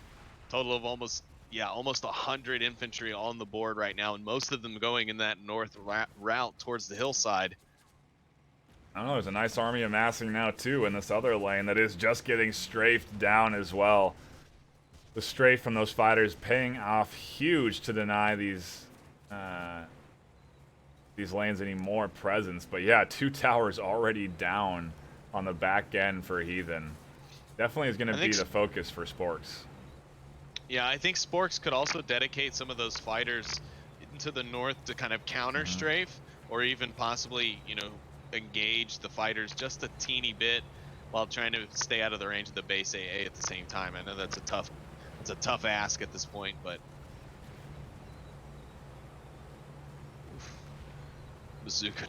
those bazooka troops, man, they'll take that shot no matter how close that vehicle is to them. Like, point blank, no problem. Blast damage, not my thing. Boom. Gotta love it. Man, Sporks has really regained control there in the center, but he seems to be giving it up. Confused. He's drawing things away now. Maybe he's just trying to reinforce that northern push. The aircraft coming in from Heathen. We've got a nice fur ball going on above the central battlefield. Ooh. That's a big win for Sporks. It is. His air superiority for a ground division is impressive. Oh, here comes an artillery. Can he move the trucks in time? Is it in the right spot? Oh, he almost moved them into it. Did he move them all? Yes, he did. Wow, he saved every troop truck there. He's got 7 out, so plus 1 bazooka truck. And he has just completely won lane dominance. He's now pulling his fighters back as they are getting shredded themselves by this ground AA. Taking out a few. That sucker snuck in there. Yeah, it did. He then hasn't quite recovered his air force just yet. He's still down to the 2 fighters.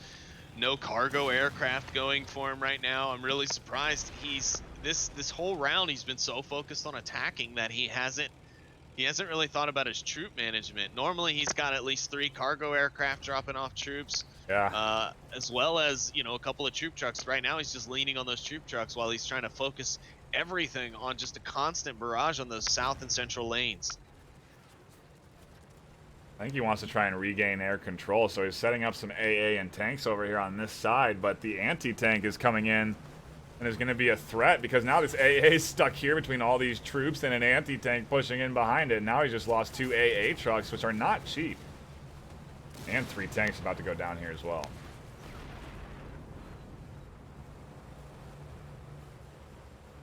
Yeah, not looking good, and he's lacking on the defenses back home. Yep.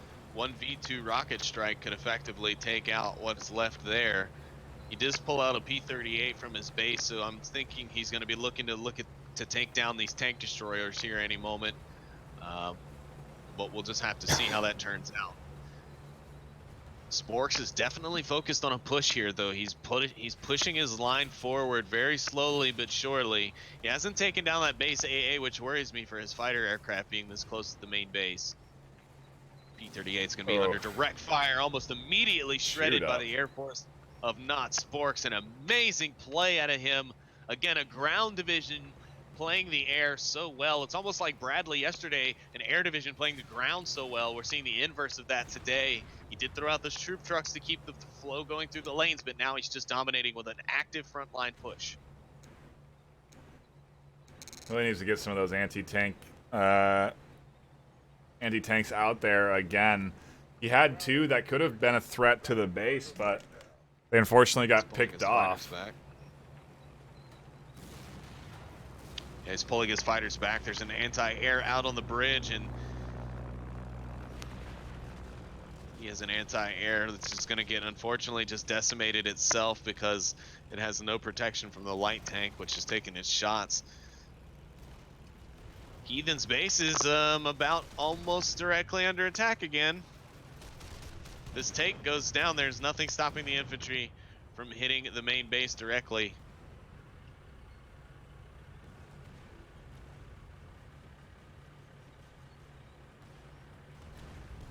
Does manage to catch that AA. Another key strafing run time just in the nick of time. Saves his base from taking damage there from those troop trucks.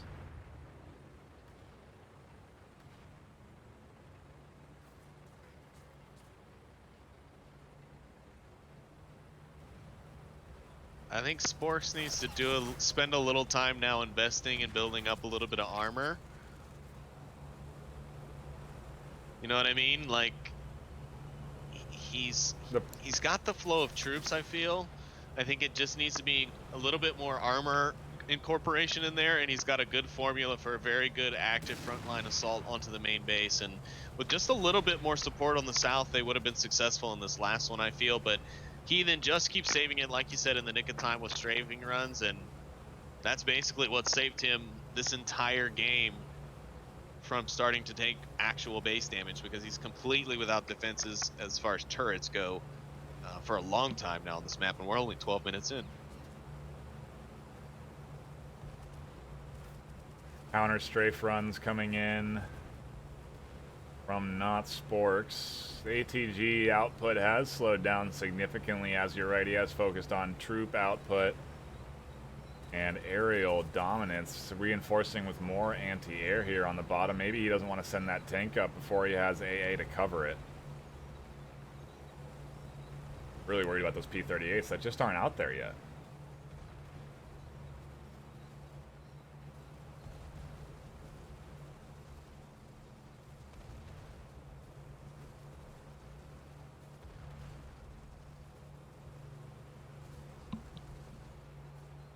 Now he's advancing that anti-tank gun into that forward line. He's trying to deal with some of the AA and tanks that are postured just behind those barriers there.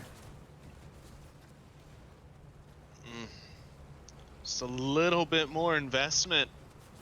Just a couple of light tanks to support here.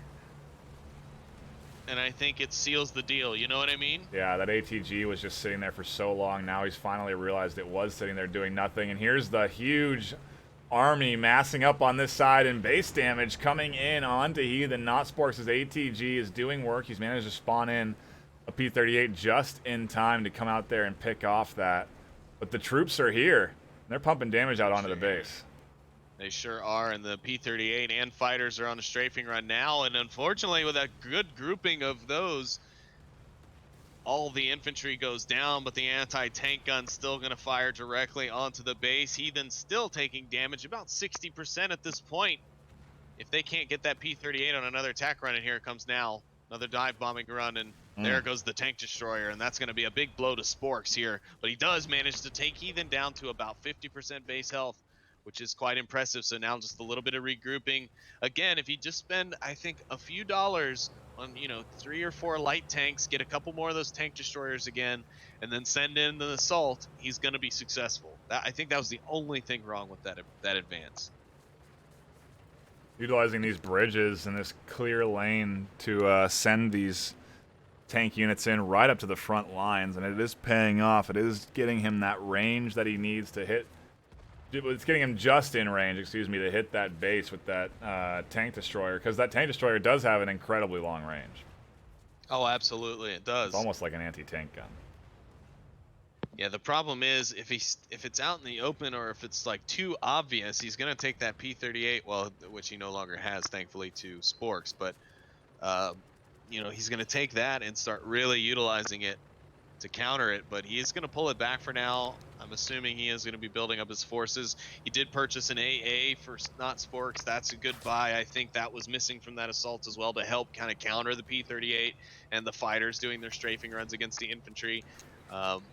But yeah, so good. A little build-up time here for Knots Forks. He's utilizing his fighters to just maintain defense against the auto drolls of the the infantry from the south side.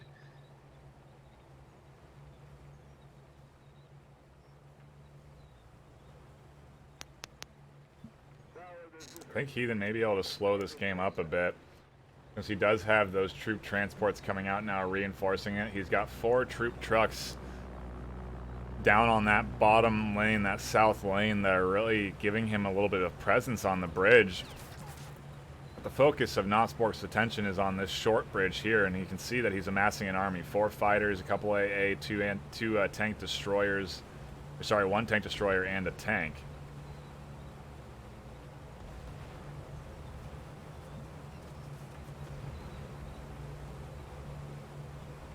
Oh yeah, he's preparing, and he's definitely got a nice little grouping of infantry coming in. If he can just get rid of this little bit of infantry here, but Heathen is definitely paying attention. He's got fighters on strafing runs.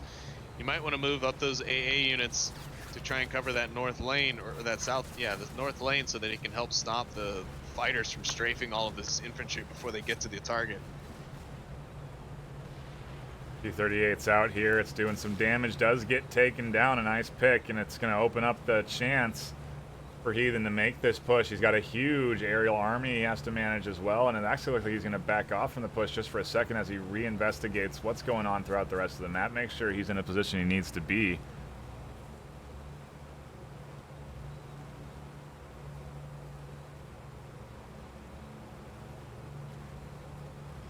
Ooh, yeah. And Heathen's brought out a few base artillery, which is helping to destroy a very exposed tank destroyer and anti-aircraft. P-38 will come in and take out the AA almost immediately. Wow. Fighter support is there though, and the P-38 goes down. Heathen has not been able to really keep those P-38s up. Spork's very aware of the presence of those, so I will give him that. But he's sending fighters in over the base.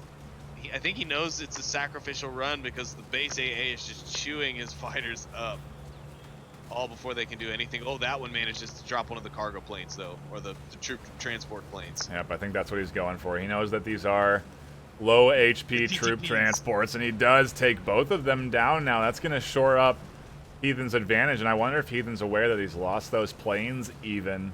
Oh, he is. Yeah, I saw him actually turn around and look when the planes were being engaged, so I do believe that he's aware that those are gone.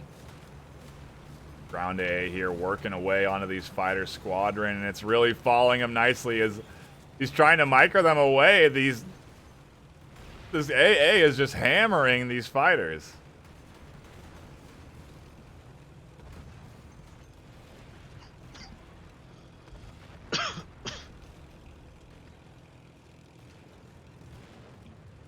Yeah, I think this is something that Heathen hasn't had the luxury of being able to buy late in the game here, because he's been kind of on the back foot for quite a few minutes now. He's kind of turned the tides a bit, and he's starting to take advantage again in the north. He's slowly melting away the troops on that lane thanks to his strafing runs from the fighter planes. And so now he's been able to finally buy into some anti-aircraft to deal with the fighter presence from Sporks, and it's something that he hasn't had the benefit of being able to do. However, they've been quickly taken care of, and he's now down to just the one, which he only manages to get away due to a little bit of strategic maneuvery.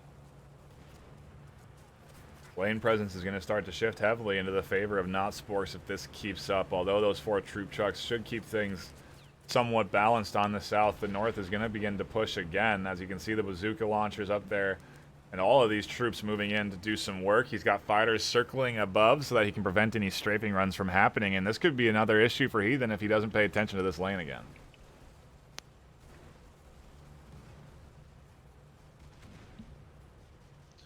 Ooh.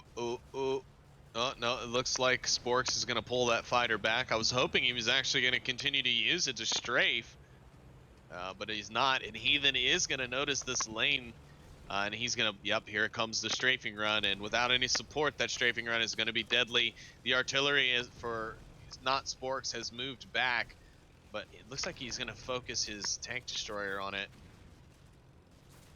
Oh, I'm sorry, it's a light tank, and it won't be good enough. The artillery rains in on the P-38 combined damage, and that's just too much, too little, too late. I think Heathen's learned his lesson. I'm going to back off of him now about that lane NightFiree. Yeah, he does. He sent another fighter over there to strafe it and deal with it. The P-38's out here doing work, does get taken down.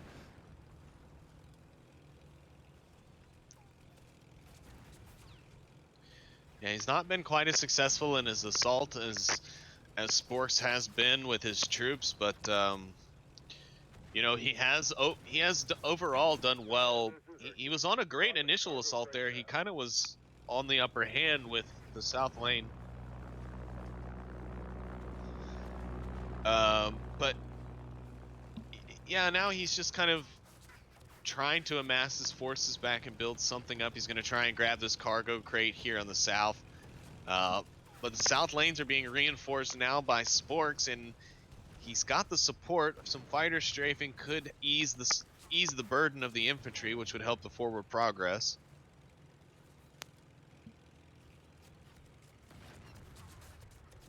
P-38s are there on station, ready to provide close air support for the armor on the ground, but Heathen not ready to use them yet. And looks like Heathen, oh yeah, looks like Heathen's going to be reacting and moving in his artillery units forward on the front line so that they can begin engaging possibly from across the ridge, and this could be a turning tide in the battle. Artillery purchase is big here for Heathen.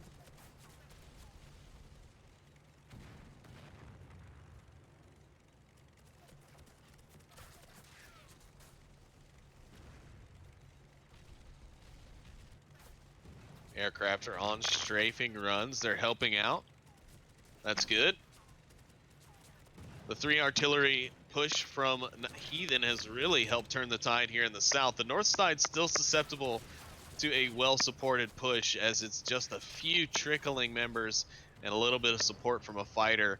Sporks could actually go to sacrifice a few of these fighters to just keep the pressure off those strafing runs on his northern push.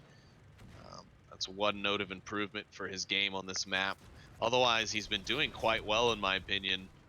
He's got the support vehicles that he needs now. He can push across, but the artillery units pounding from on the bridge and across are just going to be really damaging. That P-38 finally going down to both fighter and anti-aircraft. But man, has it been a valuable push so far. I mean, going from on the ropes. Uh-oh, but Heathen might be forgetting about his lane again. 2 tanks now taking out The remaining infantry standing in the way. Oh, nope, he checks it. He's learned his lesson. I'm backing off. I'm officially backing off, NightFiree. Yeah, he does check it, but is it going to be enough? The tanks are going to come in. The P-38 does come around in time to take out those tanks. Eases up the pressure on the south lane, though. It should allow Notsporks to maybe regain a little bit of ground.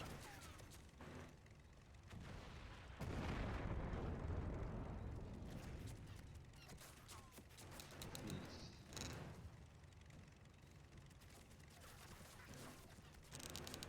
23 minutes in, Heathen is vying for that ground across the bridge. He's trying to just take control of the area on the other side of the bridge, but he can't quite do it.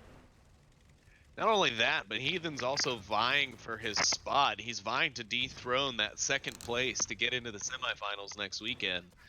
So, I mean, every map at this point in today is from here make or break. If he loses this one, it's basically done. Yep. I mean, Sporks doesn't need anything else except one more map win to technically clinch first or second place, depending on the outcome of the other series. So, you know, for him, for Sporks, if he can clinch this one map, and he's very close to being able to, that's it. He secures his place in next weekend's semifinals and finals, possibly.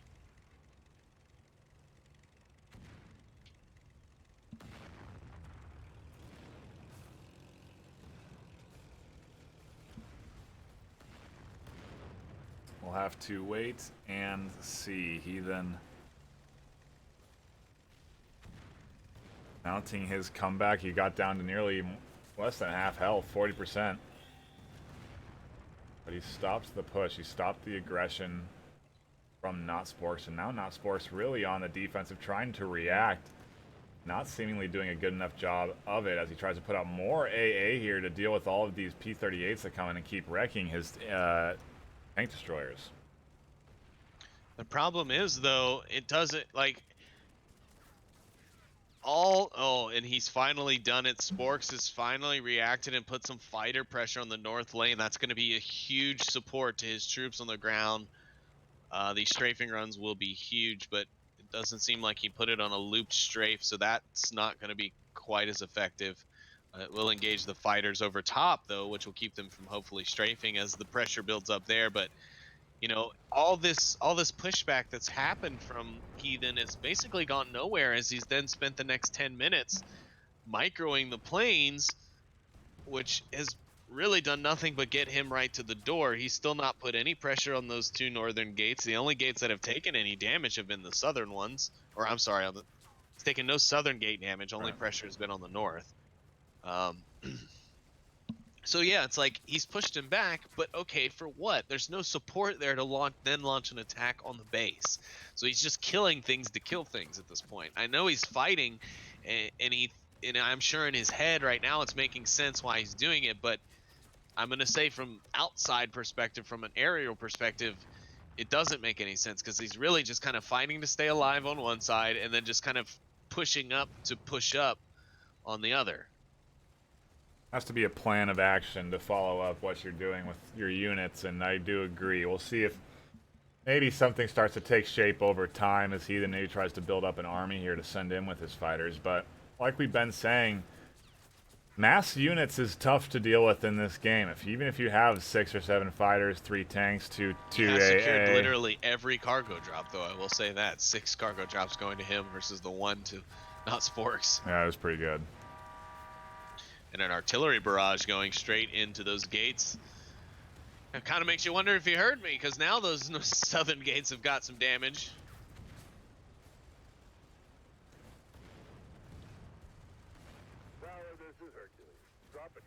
P-38's coming in to try and deal with those tank destroyers. AA trying to reinforce, but the strafing of the P-38 is so strong. P-38 too strong. Heathen's tactic of securing the cargo drop locations has worked thus far, but it looks like Sporks, will go ahead and declare that one for himself.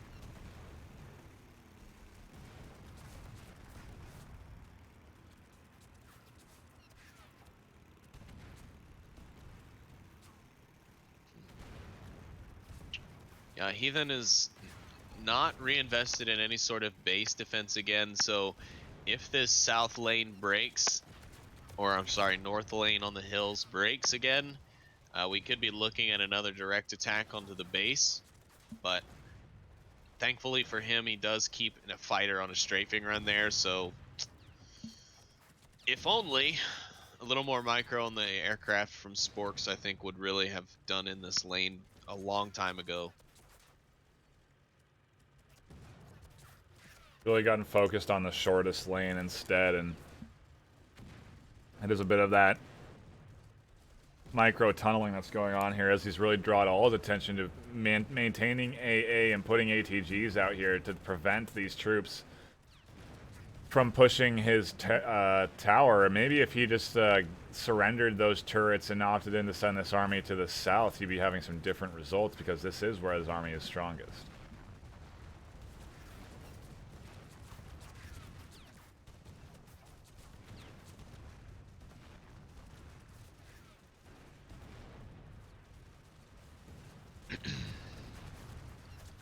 But also wouldn't be a bad idea, or what could be an alternative idea to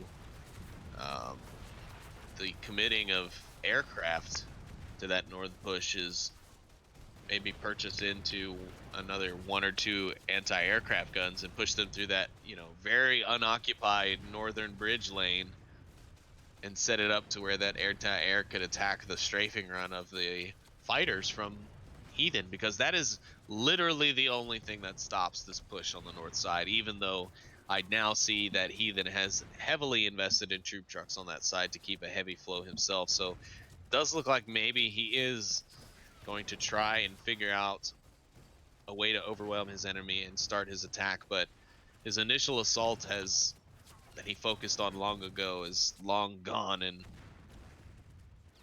I don't know. He seems very micro-focused right now, NightFiree. He's just so much attention on those aircraft, and all he's really doing is holding that back on the bridge. Yeah, we'll see. I don't know what the plan is of not Sporks now, because he's got all his troops focused on this north side. He doesn't have anything south. He's going to start to lose lane presence there, and maybe he did take the suggestion. He abandoned those turrets bottom, and he's pushing everything he can up into that north, relying on maybe these fighters to strafe and save him. But those troop transport troops, which aren't getting dropped in, actually. I thought they were. Thought he had reinforced that. He still hasn't reinforced his troops yet, but he does have lane presence here on the south.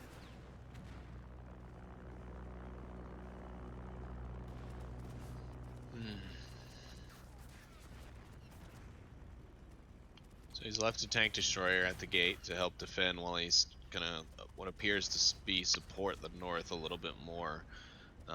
Heathen is using his fighters now to help support the north with strafing runs against the enemy troops, allowing his to continue their momentum, which is a good play. But now it seems, yes, Sporks is going to bring some anti-aircraft out here onto this side to help fight against that, and ultimately that should win it out.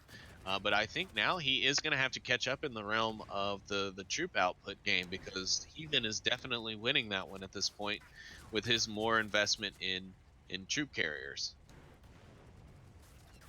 I think we're done with the final assault VRML games over there. I believe Master Shadow lost both, so 2 wins coming in for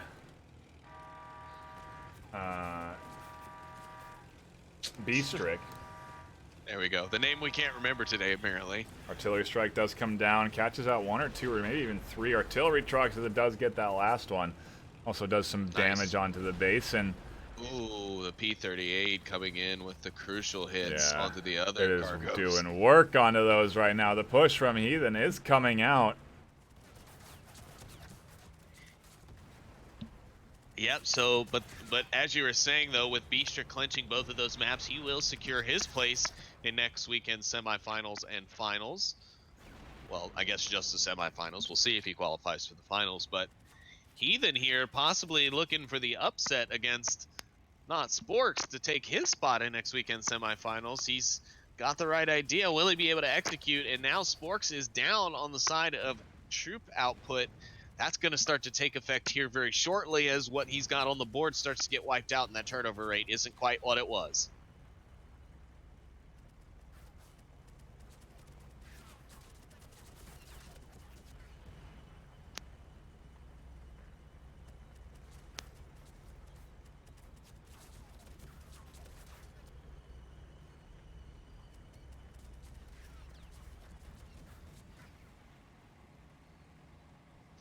Well, I mean, strafing runs on the South Bridge have been holding them back. I kind of said that they should have been doing that a long time ago because they should have been.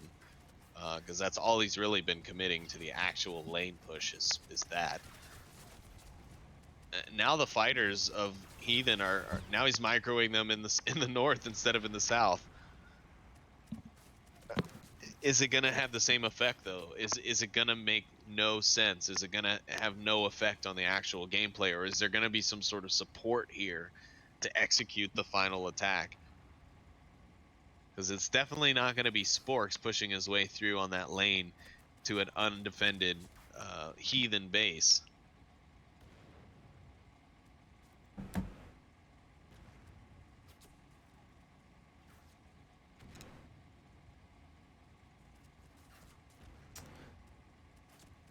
We are in a bit of a comeback here as Heathen is slowly inching away at these turrets. Still hasn't dropped any troop transport planes to reinforce this troop advantage that he has.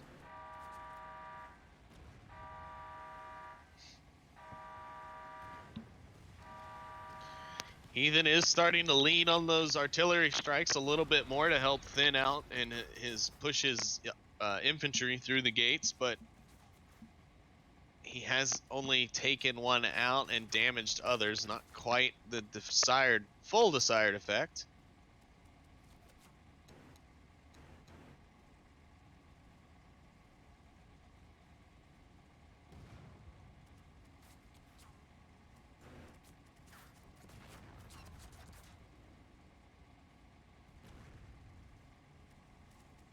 Tower, this is Hercules. Dropping cargo crate now.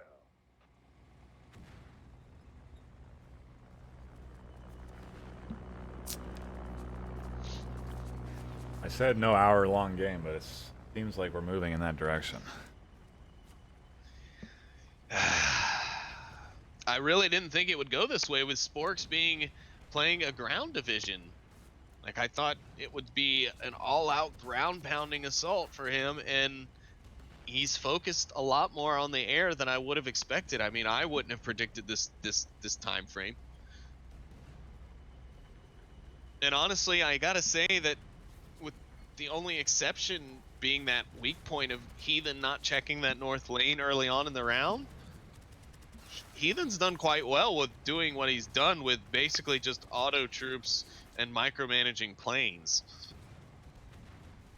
I mean, there's been a lot of anti-aircraft trucks in there. Let's not be daft. So there's been a lot of money being spent on things, but another artillery strike out from Heathen. I'm sure it's going towards the base defenses again. Yes, it does. It goes right towards the front gates as his troops knock on the door. And that last tower goes down. The troops are going in the north gate, NightFiree. They're making their way through. There's not a ton here to defend either. Meanwhile, a massive army available for Heathen. He's got a ton of tanks, 9 tanks total, 3 jeeps, 2 AA. He could definitely move in for the finishing blow here pretty soon. Oh, he could try at least.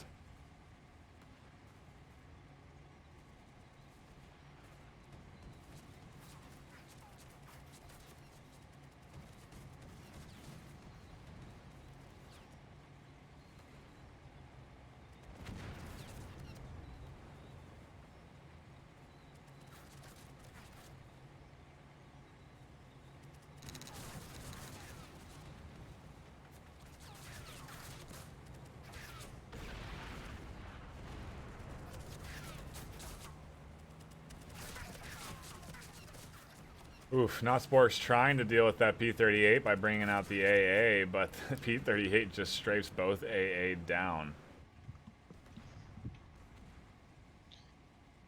Well, that's all fine and dandy, but get some troops inside and get some damage done.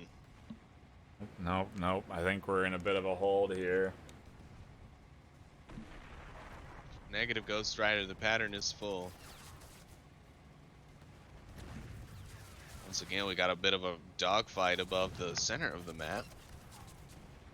A lot of fighters going at it from both sides. Heathen down to just 3. Not Spork's only 4 himself, though, so not doing much better. Tower, this is Hercules. Dropping cargo crate now.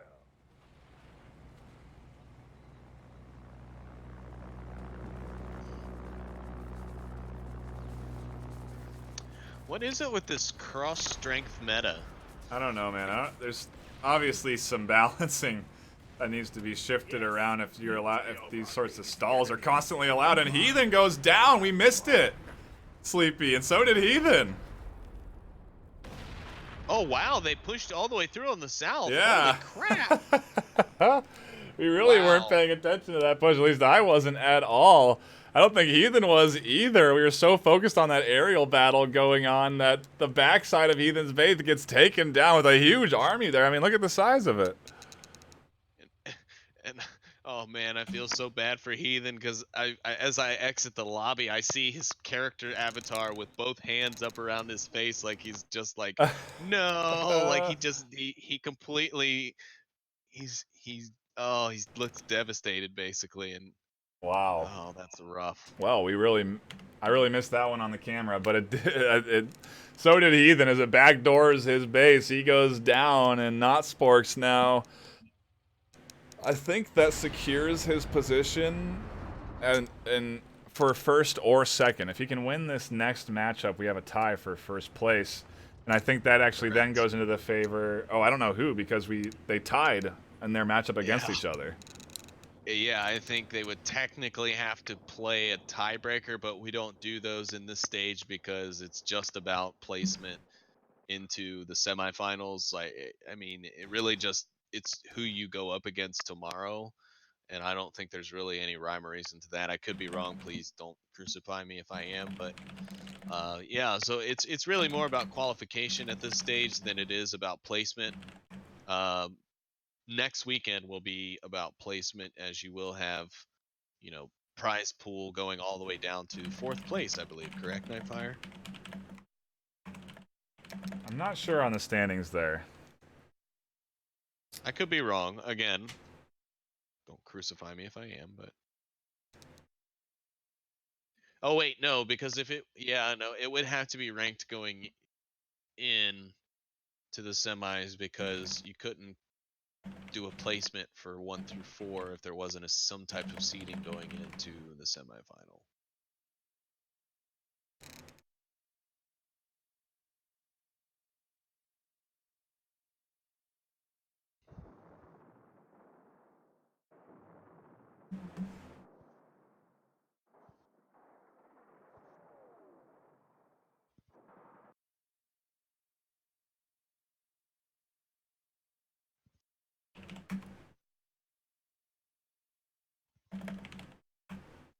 Okay, we're gonna have Tripcast, I think, for this remainder of the series.